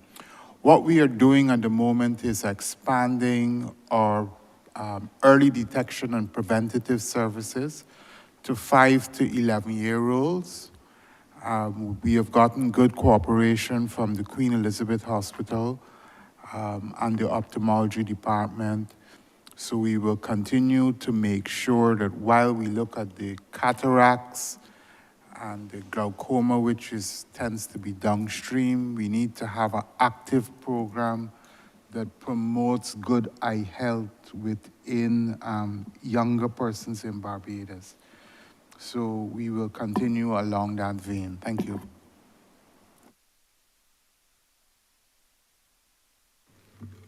Just as a follow-up, so with the 3 operating theaters, that will obviously make a huge dent in the list, but would those 3 operating theaters be outfitted with individual phaco machines?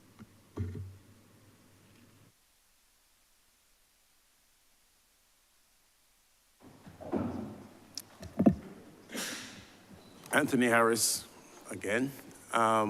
With respect to your question, if they would be outfitted, these are really 3 purpose-built operating theaters in the Lands Eye Care for ophthalmic surgery. Of course, when those theaters are refurbished, they'll be fully outfitted with all the necessary equipment to perform all levels of eye surgery. Okay, that is very encouraging to hear. So for my next question, I was really going to tackle women's health with breast cancer, but the honorable member from St. Michael Southeast did a really good job, and obviously bringing a personal perspective is very important. The only thing that I would say other than that is that given that, again, women of African heritage are more likely to contract breast cancer, and also a more invasive form of breast cancer, and at a younger age. So, Minister, to your point about screening, I think that obviously is hugely important. And given that breast cancer is more likely at a younger age in Black women, then is there a plan for the ministry to change the guidelines of screening? Because right now, even if you were to go to the Cancer Society, and they do an excellent job, and you're 35, they would tell you, we ain't screening you because you're too young. But then we hear heart-wrenching stories of young women who, unfortunately, because of the higher risk profile that we tend to have in Barbados and the Caribbean, they get treated at a later stage, as the honorable member said earlier, which then, obviously, with the lack of pertinent equipment, such as the linear accelerator, and I'm very glad to hear that that will be procured soon.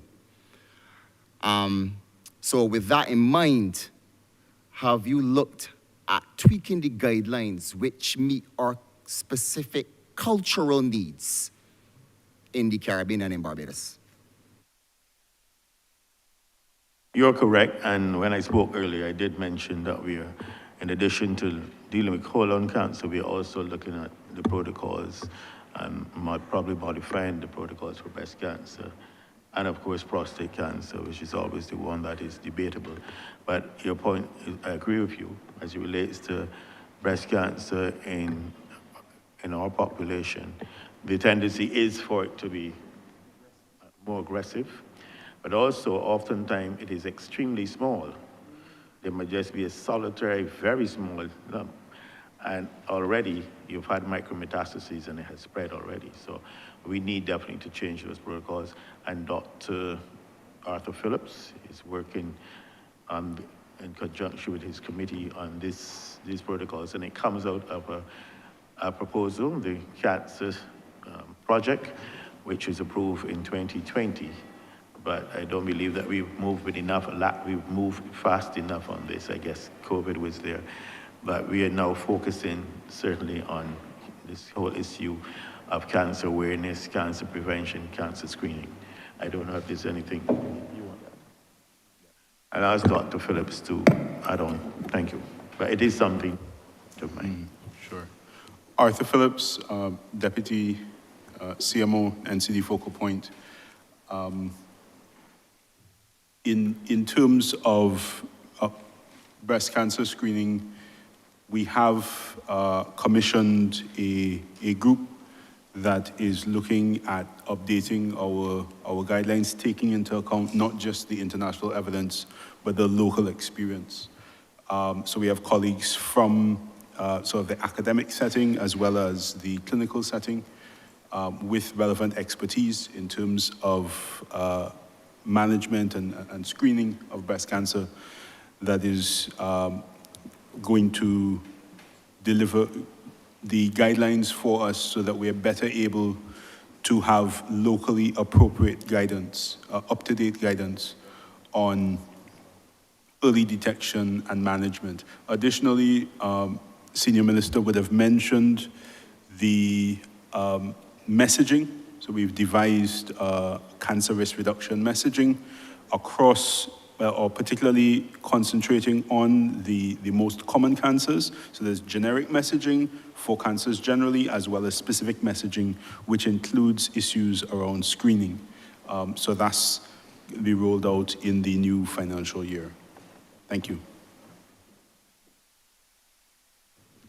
Thank you. I think that's encouraging, because I know that in the developed world, especially the USA, which is used as a gauge for 5-year survival rates in breast cancer, are like 99%. And Barbados currently is one of the highest in the region for mortality. So we really have to look at that, especially since we have the mission of becoming world class. So that is very encouraging to hear that that is high on your agenda. But we are still picking up these cancers too late. Yeah. Regrettably. All right. For my last question, a bit of a personal note. My mother has been afflicted with multiple sclerosis for 29 years. So I'm no stranger to A&E. Actually, last time I went there would have been when A&E first opened, right after the passing of Elsa. So I would have been with her to A&E on the Saturday after it passed, when, as you know, the generator wasn't fully kicking in, and it was partially dark, and only, I guess, critical machinery was attached. In that experience, I would say that she presented with a lot of red flags. So she had low SpO2 levels and, very concerning things.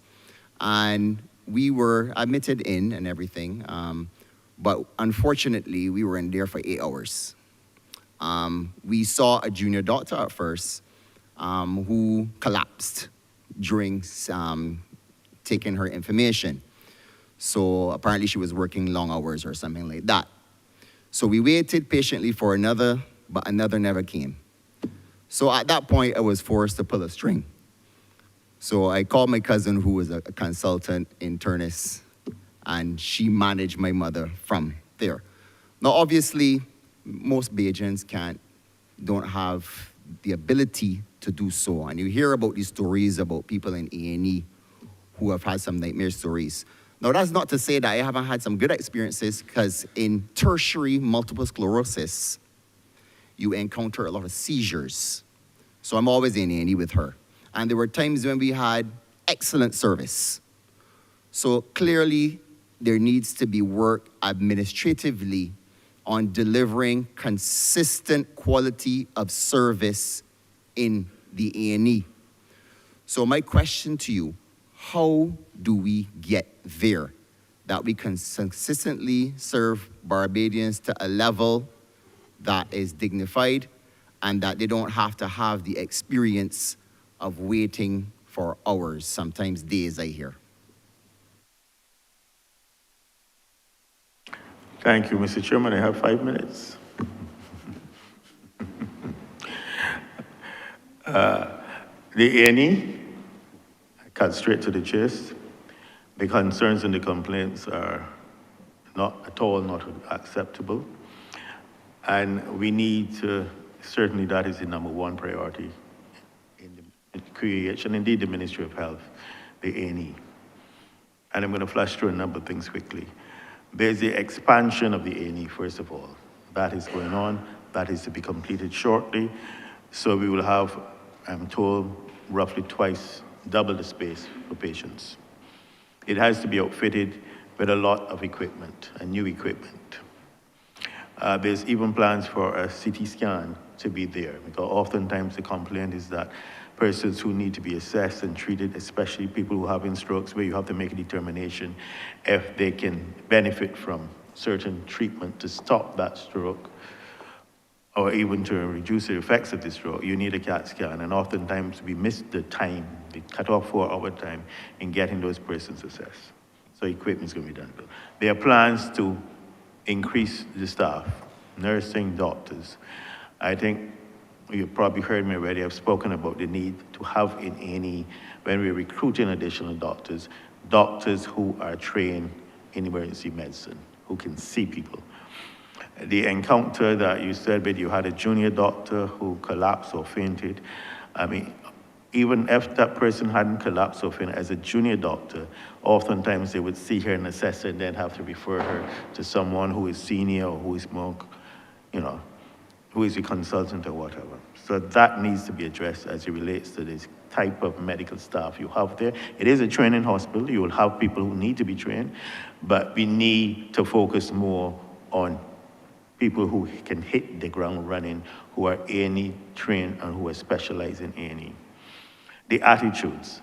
This is something that you hear repeatedly. And over the years, a number of things have been tried. They've tried patient advocates, people who are supposed to go outside and interact with the people and make their relatives feel comfortable. This is often done in theory and not necessarily in practice. We've had discussions about bringing in NTI to do a training of people in terms of customer relations, patient relations, and also for all categories of staff, because, and I've had, it's not popular, but I've had discussions with the dean of the medical faculty and the people, that even in training, we need to start bringing back in these softer skills in regards of nursing training or medical training, how you interact with patients, how you speak to them, how you speak to their relatives, because these are things that we are losing or have lost in generally here in our system. And we need to, inculcate these back into the training of these health professionals. And indeed in a hospital, all categories of persons should have these skills, how you relate to, can they help you, if somebody is in pain, reach out to them. So it is an area that is going to be addressed. It is not going to happen overnight. You're not going to have this transformation in attitude and behavior overnight. Having said that, the vast majority of people do, treat the patients and their relatives. But in anything, you just have to have the wrong people meeting the family whose relative is very ill and they're very concerned. But I take your point. It is an area that I know we have to address in the QH. And I think the management and the board have already heard that from me more than once. Thank you. Thank you. Thank you very much, Your Honor. I take it that you will now entertain my intervention. in response to the honourable member for St. Michael Southeast. Honourable member, please give the chair the opportunity to chair. I don't want her, I don't want the honourable member's intervention to become too distant a memory for you. And so that it remains fresh in the minister's mind. Honourable member, I now move to the Honourable Leader of Government Business. Thank you, Mr. Chairman. I beg to move that you do not report progress to His Honour the Speaker and beg leave to sit again.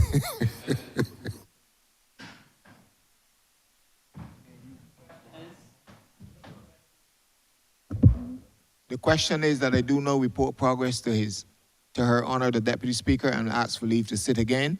All honourable members in favour, say aye. Honourable members against, say no. Methinks the ayes have it.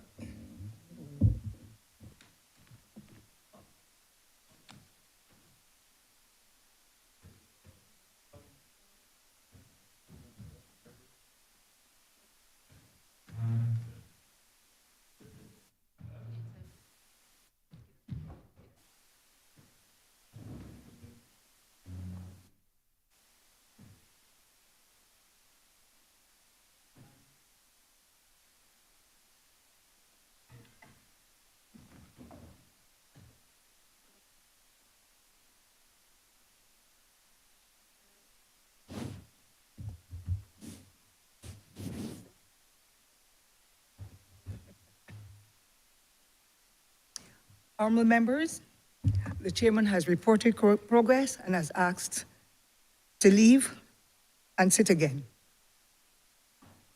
Madam. Thank you, Madam Deputy Speaker. I beg to move the suspension of the House until 5 minutes past 12. The question is that this sitting is suspended for 5 minutes, 10 minutes. Honourable members in favour, please say aye. Those against, please say no. I think the ayes have it. This chamber is now suspended until 5 minutes past 12.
Honorable members, this sitting is resumed.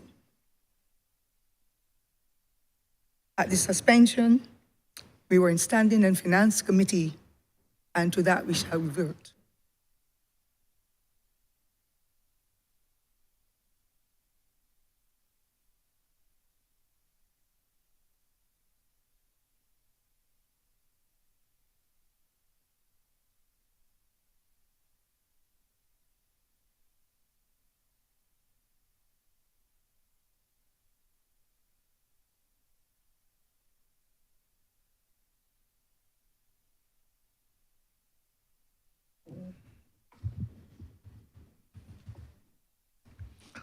Honourable Leader of the Opposition. I'm obliged to you, sir. And this question is for the senior minister, not the junior. I hope they allow you to say something today so that we wouldn't think you're a mannequin. Minister, on 2 occasions, the honourable member for St. Michael South East sought to dismiss the importance of this matter of excluding Barbadians and Caribbean people from consideration for the post of CEO. And although the honourable member dismissed its importance, Mr. Chairman, the honourable member is leading the House, and knowingly so. I did not make any such suggestion. I've indicated that I felt that this is an important debate and one which we needed to get to the meat of the matter in relation to the issues concerning the people of this country, but more importantly, that the hospital has to put itself in a position to manage, and we're not discriminating against any Barbadian. There's a process, it's been explained, and the honourable member would do well to have listened to what the minister said and to his team in relation to that process. Thank you. Not only did I listen, but I wrote down what the honourable member said in relation to the hiring of an Englishman, and I refer to nationality and not race. I don't do that. I refer to nationality. Now, to the minister, I am raising this question. The honourable member for St. Michael South East sought to justify the hiring of an Englishman. I don't even know what race the gentleman is. I haven't seen him. They're black people who live in England. They're Indians who live in England. One happens to be the Prime Minister. So the question of race was never raised. Mr. Chairman, the honourable member is misleading the House. I'm not here to justify the hiring of anyone. Perhaps he needs his own justification for the position he now holds, but I'm not here to justify anybody at the hospital. I have simply made the point that the hospital has to do what the hospital has to do to transform, and the honourable member would do well to stick to what the purpose of this debate is for. Ask his questions. I will ask the question. Now, I understand the honourable member's disquietude because the other part of the duumvirate is here, and she's upset. The honourable member is upset about that. In fact, you would recall, sir, that the honourable member said that she was not scheduled to answer questions, but she just wanted to get at this minister early. I understand the disquietude. Mr. Chairman, I will not allow the record to be tainted by the Honourable Leader of the Opposition or to discredit me in any way. I am not after the Honourable Minister of Health, and he knows that. I am here to raise the issues of the people of this country, just as you are, Honourable Leader. Yes. Well, look, accept that it is a Or so you say, so you say. And I think that comment ought to be struck from the record, as should the others. Accept that it is a duumvirate in this country and not a triumvirate. And that this minister is part of the duumvirate. Honourable Leader of the Opposition. He has more power than all of you. Honourable Leader of the Opposition, this debate is about health issues on the Ministry of Health. It is not about who has power, who doesn't have power. Please ask your question and utilize the time that you've been given wisely, the time that you asked for. I'm being and you are allowed. On the question of power. He doesn't have power. That's why he's behaving like this. I'm obliged to you, sir. Minister, the honourable member for St. Michael South East, I wrote down what that honorable member said in relation to the justification of the hiring of a CEO from the North Atlantic. Here is what was said. We have to look for the best minds and the best people. Check YouTube and you'll see. That is what was said. We have to look for the best minds. And please stop interrupting me. You came late, dressed as you are. Honorable Leader of the Opposition, we have spoken already with respect to your exchanges across the floor. But I'm speaking and he's shouting at me. Honorable Member, who is he? You cannot refer to members that way. The Honorable Member shouted at me. Honorable Member, proceed with your question. Please and let show him the Rule House 33, go sir. on. Please show him Rule 33. I will show you Rule 67.3. Yes, Minister. And I'm serious. The Honorable Member for St. Michael South East sought to justify the hiring of the gentleman on the basis of this statement. We have to look for the best minds and the best people. Minister, you are aware that a gentleman came here to head BTMI, and in the time he was here, he tried to say as little as possible to Barbadians and succeeded. He left here and nobody knows his position on anything. So now we have somebody who is described as the best mind and the best people. My simple question to you, Minister, do you adopt that statement as your own justification for the hiring of the gentleman? That I'm asking you, if you place him within the category, within the human category, to the exclusion of young Barbadians and young Caribbean people, do you place him in the category of the best minds and the best people? Simple question. I didn't, Mr. Honorable Member, I didn't hear the comment to which you referred. I don't recall hearing this. I certainly didn't make any comment about best minds.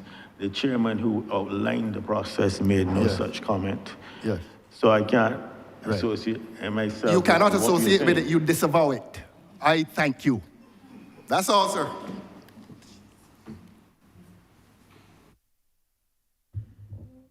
That's your question, Honorable Member?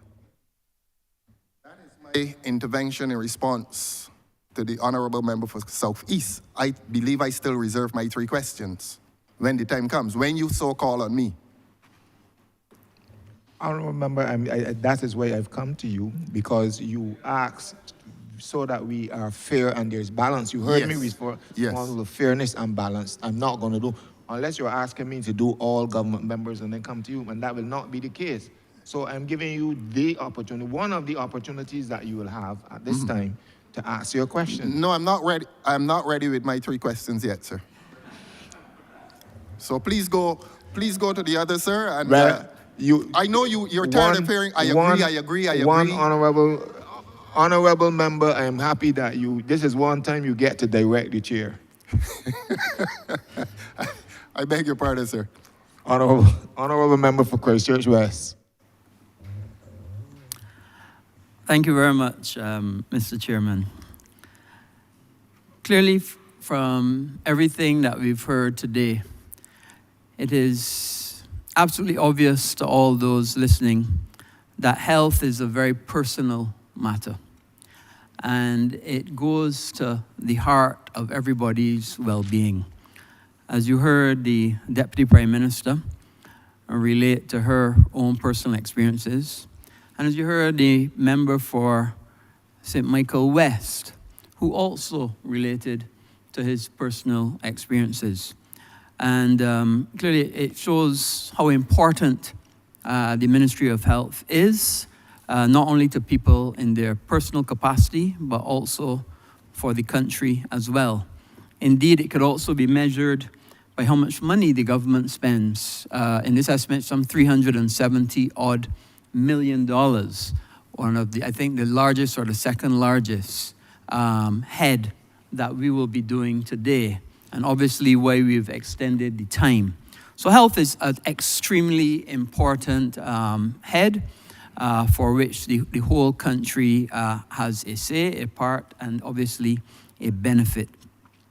My first question Minister, has to do with the expansion plans. And I heard you say that you have $130 million for infrastructure expansion. And I would want you to expand on your expansion plans and share for the benefit of the country what those expansion plans will be, in particular the ones that you want to do over at the Enmore site. Thank you, Honourable Member. Immediately, the 130 million I mentioned was for CapEx, which is obviously equipment and some infrastructure work in the hospital. I think members might be aware that there has been discussion about expansion of the QEH facility, the entire campus. We've had issues currently with the laboratory and issues of administration, crowding, and need to expand in the original building. A decision was being made to expand the facility. We're looking at the Enmore site, and as a matter of fact, 3 weeks ago it was that there was a request for information was published in the daily newspaper here, seeking persons who might be interested in undertaking this process. It speaks to a 3 and 4 story expansion. It speaks to a car park facility. If I may go through the various components. You heard me mention earlier concerns about cancer. In those plans, the construction of an oncology center, oncology unit, with linear accelerator, PET scan, the various treatment center areas for chemotherapy treatment, areas for education and discussions, as the Honourable Member from St. Michael's Office spoke about earlier.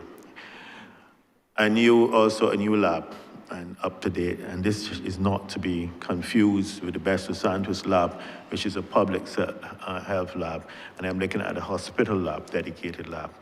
There's provision made in there for administration, the various administrative offices, and also for outpatients clinics.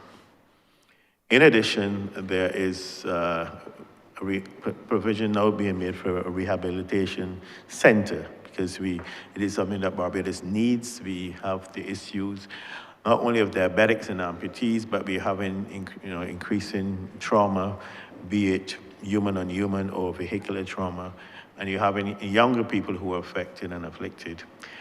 And thought it is time that we had a rehabilitation center for this island, and obviously the people who suffer strokes, etc. So there's provision for that. Car park facilities for the hospital. This has always been an issue. You see people parking all around the area in unsatisfactory and unsafe areas sometimes. And this is to be linked to the hospital by a bridge. That is a proposal from oncology department. There's a bridge that would go across. This is at very early embryonic stages now. I believe there are some initial drawings, etc. And it is a project that the government is looking to get going and get completed probably within the next 2.5 years. This is what I can say on it at this point in time. I wouldn't go in for obvious reasons. I just said we had requests for information. I wouldn't want to go into details here in terms of proposals and the costs, but there is definitely a plan to expand the QEH across into the Enmore area. Thank you. Thank you very much, Minister. Clearly, that would then, by moving those services out of the hospital itself, then that will obviously give then more opportunities for clinical space within the confines of the Queen Elizabeth Hospital itself as you move more administrative services out of the hospital. I don't know if you want to expand on that. That is the plan, certainly. There's congestion, we need more space, certainly engineering. They complain about the crowded space there. We also need, as you said, more clinical space. We can expand the clinics that are over there still. And then the matters of expanding stores and stuff like this. And obviously, we are looking at the possibility thereafter of having some additional wards. Thank you very much, Minister. My second question has to do with information technology and the upgrade of the information technology. You may recall that some estimates ago, I brought up this concept of being able to track how stock is used. And certainly in first world countries, they have barcoded everything as a patient is given a particular medication. You scan the patient's armband, which has a barcode. You scan the medication, and you track not only the medication that is given to that patient, but also the stock levels of medication. As you know, expiry on medication and drugs is a big issue for hospitals and for pharmacies across the health spectrum. And that is one way of tracking what patients are given, which patients are given, how much medication the patient are given, and to track stock levels. So, and I know I haven't seen that at the hospital. I asked about it several times, and I'm going to ask what progress has been made in terms of upgrading the information technology, and in particular, this opportunity to track what medications are given to patients, and then by extension, the stock levels of medications throughout the hospital and all the service. Thank you, Honourable Member. It is certainly a matter that we have been meeting about and want to address, I'm told, within this year. But I think that we will certainly give it a good shot this year. But I'm going to ask my colleague, Minister Davidson Ishmael, to speak on this matter because he has oversight of this area. And perhaps afterwards, Director Louise Bob. Thank you, Senior Minister, and thank you, Honourable Member, for the question. You reflected on how long this has been going on, and it brought to my mind the fact that the QH is celebrating 60 years this year. As an institution, the role of ICT across many institutions across Barbados cannot be understated, the important role of ICT, and the QH is no different. Technology has a very critical role to play in the administration and the execution and the delivery of healthcare services. So in addition to the specific question you've asked, which we will have Director Bob answer, there has been an overall effort to upgrade and enhance the ICT infrastructure at the Queen Elizabeth Hospital. Of course, members of the public, members of the House would be aware that the government of Barbados is in receipt of and has signed off on a grant in the total of just over 4 million euros, specifically to upgrade the QH's ICT infrastructure. That is to help with its digitization and its digitalization of its services. Critical and core to this entire rollout and the development of this digitization effort is a health information system, which, as you rightly stated, will allow for doctors, clinical staff, doctors, nurses, etc., as they administer patient care, to do so more efficiently, to be able to do so with the use of devices and technology that would allow for patient tracking to take place, to allow for the monitoring of patients, not only diagnoses, but all the way through to their treatment and all the way through to pharmacy, and how those stores then are utilized throughout the infrastructure of the hospital. There's been quite a bit of work that has already been done relative to this particular project, this QH IT upgrade project. We have already established a project team. That is a 4-person team, a project coordinator, a procurement officer, we have a clinical specialist and lead, and we also have a business analyst who have already hit the ground running to help the QH to be able to do an effective needs assessment, department by department, identifying the technologies and the processes that are already in play and in existence, and to see how they can then map and re-engineer those processes so that technology can play a more prominent role and can help the hospital to obviously be more effective in its delivery of its services. This is a 30-month project, and we're well on the way in that regard, and we're expecting that, and things are on track relative to the rollout of that. New computer systems in terms of hardware are being procured. You would hear from, and I'll probably ask, in addition to Director Bob, I will ask the Director of the Management Information Systems, Mr. Bushell, to also come and to speak relative to the more technical upgrades that are already underway and taking place within the hospital, and I'll let them to give a more fulsome expansion on what it is that we're doing.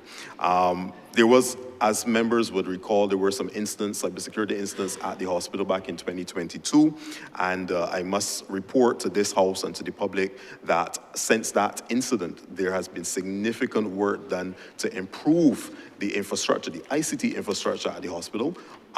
Members would recall that there were some disruptions of services at that time, and I can confirm that all services have been restored a long time from today's date, but just to confirm that all services have been restored, and not only restored, but have been enhanced and improved significantly. So the cybersecurity infrastructure, the monitoring tools, the detection tools, and of course our response mechanisms have all been enhanced so that we are able to better prepare for any further incidents or future incidents that may take place. So there's been an overall expansion of, yes please, there's been an overall expansion of the ICT platform, understanding that it's going to play a critical role in what we're doing. The health information system is going to allow for all of the various departments at the QH to be able to speak to each other and to interact with each other in a more effective way, so that a patient coming through the A&E, all the way through to the ward, all the way through to discharge, is able to be tracked electronically throughout the system. So I'll stop there at this point in time, not to use up too much of the time, and allow Director Bob to come in, and then she'll be followed by Mr. Bushell, who is the Director, the Manager of Information Systems. Good morning, Your Honor. My name is Louise Bob. I'm the Director of Support Services at the Queen Elizabeth Hospital. And just to expand on what Minister Ishmael has been speaking about with respect to the progress that we're making with the digital transformation of the hospital, we are well advanced in the core works team in gathering the information required for us to understand what our business and functional requirements are for this type of technology. And we are expecting in very short time, we will be able to ascertain what solution best suits the hospital and what provider would be able to provide the technology for that is associated with the health information system. The modules that we're looking at entail the actual electronic health record, and the idea is to make sure that whatever solution is found is interoperable with the rest of the health sector, both public and private, as we progress in that area. Other modules include the admission, discharge, and transfer system. We're also looking at a patient billing and costing system, the lab system, and an HRIS, which will be not necessarily a part of an HIS, but whatever HRIS we come up with must be interoperable and be able to speak to the HIS. And then there are the clinical order entries and pharmacy supply chain management modules. But along with this major direction that is being taken, we are also looking at other opportunities where technology enhances the operations of the hospital and the patient experience. So for example, some of the accessories that will go along with the health information system is the patient portal. I mean, this is 2024, and we would expect that at this time, individuals subject to the rules and conditions of legislation surrounding data protection should be able to access their own information remotely. So that is one of the major advances that we expect to come out of this exercise. I'll turn over now to our Director of Information Systems at the hospital for him to speak a little bit more of some of the other technology that will be complementary to this advancement in health information system. Good morning, Your Honor. My name is Hadley Bushell. I'm the Manager Information Systems at QEH. In addition to what Director Bob has indicated, the project also will look at the supportive enabling environment for the hospital information system. And so therefore, we'll be looking at the Wi-Fi infrastructure, our wired infrastructure, to ensure that we have coverage to all the key areas that need to be, that the hospital information system will need to interact with. Also, we will be looking at also technologies, tracking technologies like RFID. We'll be seeking to do the groundwork to introduce such technology in our environment. As we see the utility of this technology as it relates to inventory management, asset tracking, and also it can have utility in relation to patient tracking as well, and also medication management. So those are the kinds of things that we're looking at currently. Thank you.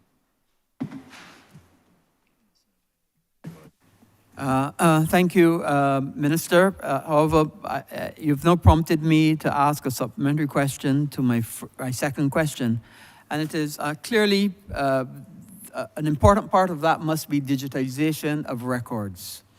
And because even although we treat patients from present, it is always a benefit in arriving at the correct diagnosis to know what the history has been.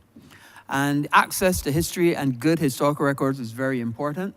I am aware, well aware, that digitization of x-rays and ECG runs and things like that is technical, complicated, and vast in terms of utilization of space on a server or whatever. So the question I'm asking is, how far along is the hospital or the ministry with its digitization? Because as you know, the push for the whole government is for us to move to digitization, a digitized platform. And I am aware that you may have records which you are mandated to keep for many years in rooms that may be bigger than this chamber or cumulatively. So I think you should give us an update as to where you are on digitization and when do you think you can actually move to a situation where going forward, patient number one would be totally digitized? Thank you. I'll ask Minister Ishmael again to speak. Yeah, thank you again, Honourable Member, for the question. As a part of the overall digitization and digitalization process with the health information system, will be the digitization of records. Now, the hospital, just like many other institutions in government, have already sought to engage and embark on the digitization effort, albeit in a very small way, in a very small scale. Now, once we have a health information system identified, where all of that information is going to feed into, which is the medical record of each patient, etc., then we will be able to have a more robust effort relative to the digitization of those very old records, as you would have mentioned, patient records. I would allow Director Bob to come back in to speak more towards this, but just to let you know that digitization is a very important part to digitalization. So once we have the platform that is in place, then we can have the records that go into that system. And it is important to ensure that we select the right health information system that would allow us to then be able to digitize smoothly for whatever period of time backwards. As rightly mentioned, there is data retention policies, which means that there are certain files that we have to keep for certain lengths of time. So we have to keep those things in mind. And that also then adds to the volume of data that would have to be digitized. So it is a lengthy process. This is not something that's going to happen overnight, but we understand that the most critical step in this process to have the health information system identified and procured, which is going to happen during the course of this year, this financial year. And that would allow us then to be able to have a special project that's developed to be able to do the digitization of those health records based on the retention policies of government and of course of the QEH. So I'll let Director Bob come in and she can also add some more technical detail to the digitization efforts already underway and what is planned as well.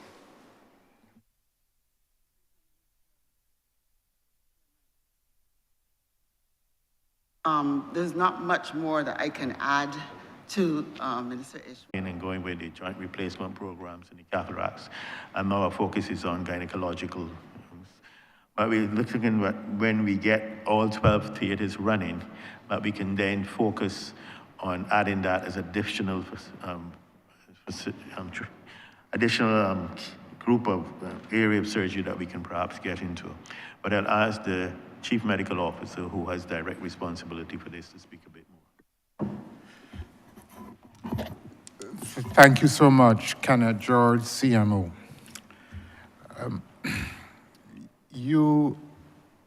Let me make a general comment first. The Ministry of Health has not been able to attract dentists to the public sector. That's a fact.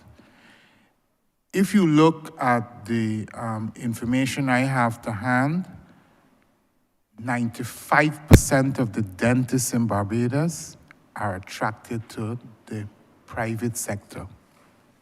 There's not much incentive for them to come to the public sector.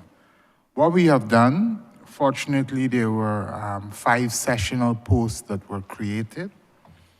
I'm aware that 3 of those 5 sessional posts are filled, and therefore we are able to offer a better service. But as the minister has indicated, all polyclinics are not up and running. We still have significant challenges with respect to our human resources to cover all the clinics. And we will continue to work with the private sector. The only solution out of this quagmire is to have all the posts filled.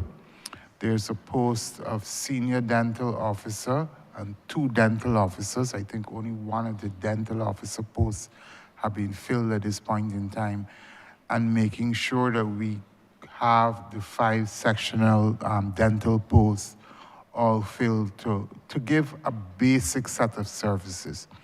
With these services, though, we will still only be able to concentrate on children and obviously emergencies in adults. We don't offer some services. We don't offer services like we offer very basic extraction, etc., but we don't offer reconstructive type services in dentistry in Barbados in the public sector.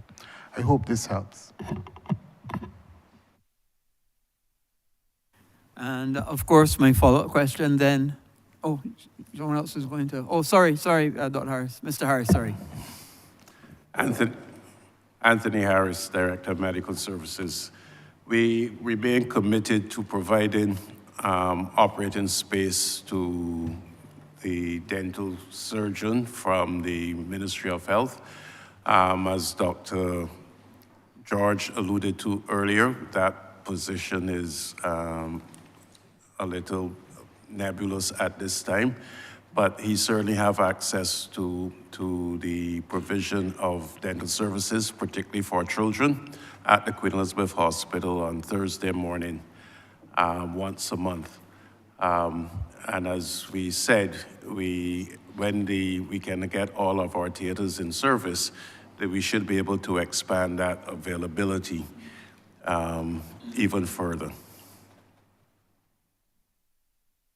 Thank you, Mr. Harris. Of course, that brings on then my follow-up question, because in the past, we used to have a lot of dental therapists who would have provided a lot of services for children especially, which supplemented the service very well, and they worked very well together with the practitioners. And I know with the closure of the school in Jamaica, then that has put significant strain on the service. Have you been able to find anybody or any school that is willing to train other dental therapists to be able to add and supplement the service? Thank you. You're correct with the closure of the school in Jamaica that has put strain on us. But I know that the senior dental officer was trying to get persons overseas to explore other avenues.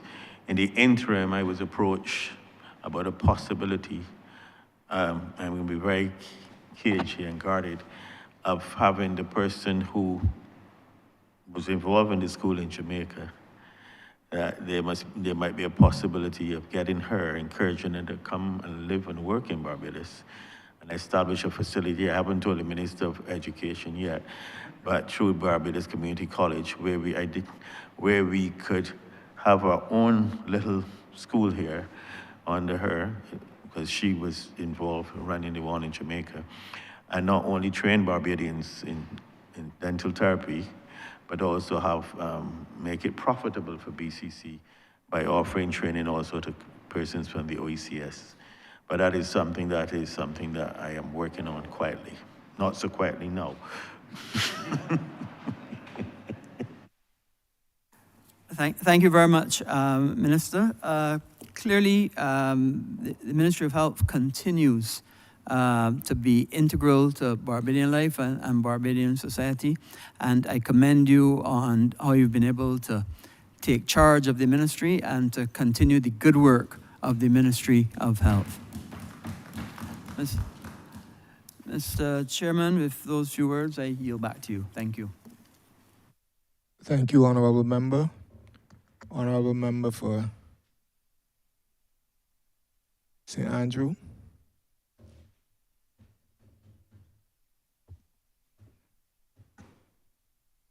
Thank you, Mr. Chair.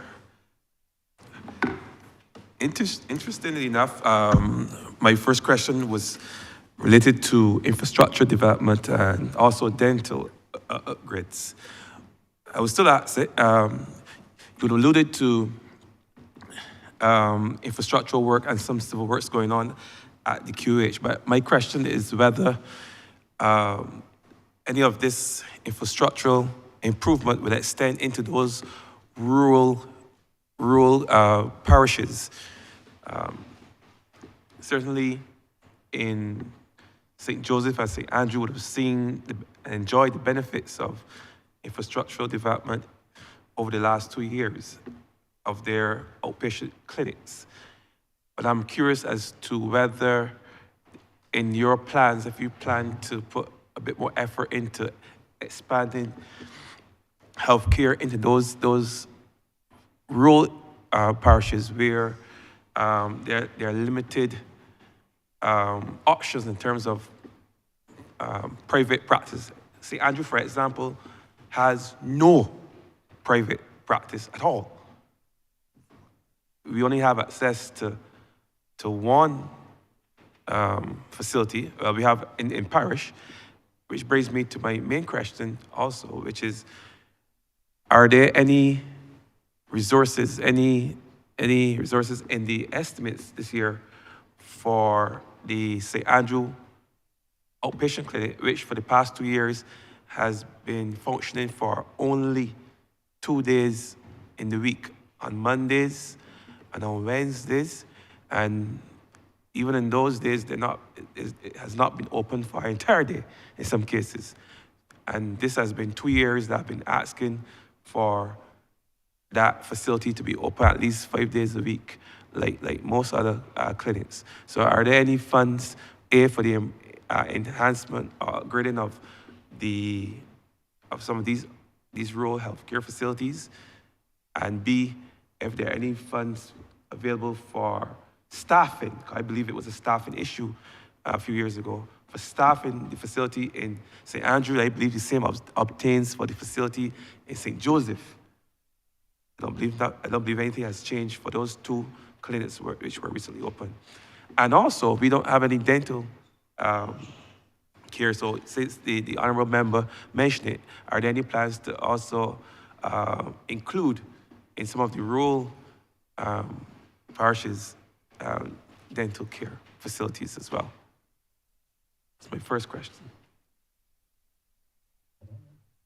Thank you, Honourable Member. You've answered a number of questions. You said it's the first question. You started off with infrastructure. And I mentioned earlier, not in detail, about plans to do an entire refurbishment of all the polyclinics. And in that plan that we're looking at refurbishment of 7 polyclinics and rebuilding 2, the Randall Phillips and the Eunice Gibson. And we're looking to, as I said earlier, to a whole package to seeking funding to refurbish, expand, because there needs to be a renewed focus on primary health care in Barbados. I think some of it, we have drifted a bit in primary health care. We have focused on the QEH tertiary healthcare, which is important. But we also have to recognize that once we can identify the disease processes early on, we can make interventions early on, we can have better patient outcomes, and then certainly we can reduce the need for the QEH. If we pick up a number of these issues, these diseases, these concerns, these cancers early, then we don't necessarily have to, but we can ease the load on the QEH. So this is the plan. Meanwhile, there are plans, and I'll ask the technical officer to speak to it, to do works, renovations, roof repairs at a number of polyclinics. You keep speaking about rural polyclinics, and there's plan for work to be done at Randall Phillips. I don't know, you might not want to call that rural. St. Philip Polyclinic, David Thompson Polyclinic, the Morris Bayer Polyclinic. There's work plan for all of these. There's also work plan to do the long out of use St. Thomas Clinic, St. Thomas Clinic. As it relates to your specific request returning to the Belle Plaine Polyclinic, we've always seen these clinics as satellite clinics called the one in Gordon, St. Thomas, the one in Belle Plaine, and the one in Horse Hill. These have always been seen as satellite clinics, not full polyclinics. We recognized back then that we didn't have the resources, the nurses, the doctors to be there. In fact, your clinic gets serviced by nurses and doctors from Morris Bayer Polyclinic. And Eunice Gibson serves serves Horse Hill and St. Thomas when it was open. And we're breaking plans now to refurbish that. And the matter of resources is more than finance. We have a shortage of nurses. And right now, even in our polyclinics, we don't have enough nurses. And that's why we're using Ghanaian nurses, and we're looking to recruit more nurses. So I have no doubt once we get the nurses, then we can utilize them better. At the point in time, I can't see us offering 5 days at this point in time to Belle Plaine and to Horse Hill. We'll certainly make efforts to see if we can increase it by a day or so, but we need staff. That is the main issue. The dental clinics, we are struggling, as was stated earlier, in trying to find dental offices, dentists, to serve the ones that we have right now, the 9 polyclinics, the 7 that we have where we have dental offices. So that is also, it's a good idea, but it's certainly something that I can't see in doing, certainly not in the next year. The third question? You asked 3 questions. I don't remember the third one. The last one you ended. Can you repeat it for me, if you don't mind? I asked about the upgrades and I asked about the healthcare, and I asked about the time. You answered them. I covered it. Thank you. Honourable member, if you okay, my next question. Hold your question till after lunch, sir. Honourable Leader of Government Business. Thank you, Mr. Chairman. I beg to move that you do now report progress to His Honour the Speaker and beg leave to speak again. The question is that I do not report leave to Her Honour the Deputy Speaker and beg for leave to sit again. All honourable members in favour, say aye. Honourable members against, say no. Methinks the ayes have it.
Honourable members,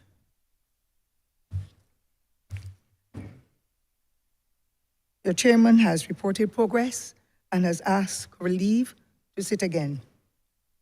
Honourable member. Thank you, Madam Deputy Speaker. I beg to move the suspension of the House until 2:15 p.m. The question is that this House, this Honourable Chamber, be suspended until 2:15 p.m. Honourable members in favour, please say aye. Those against, please say no. Methinks the ayes have it. This session is suspended until 2:15 p.m.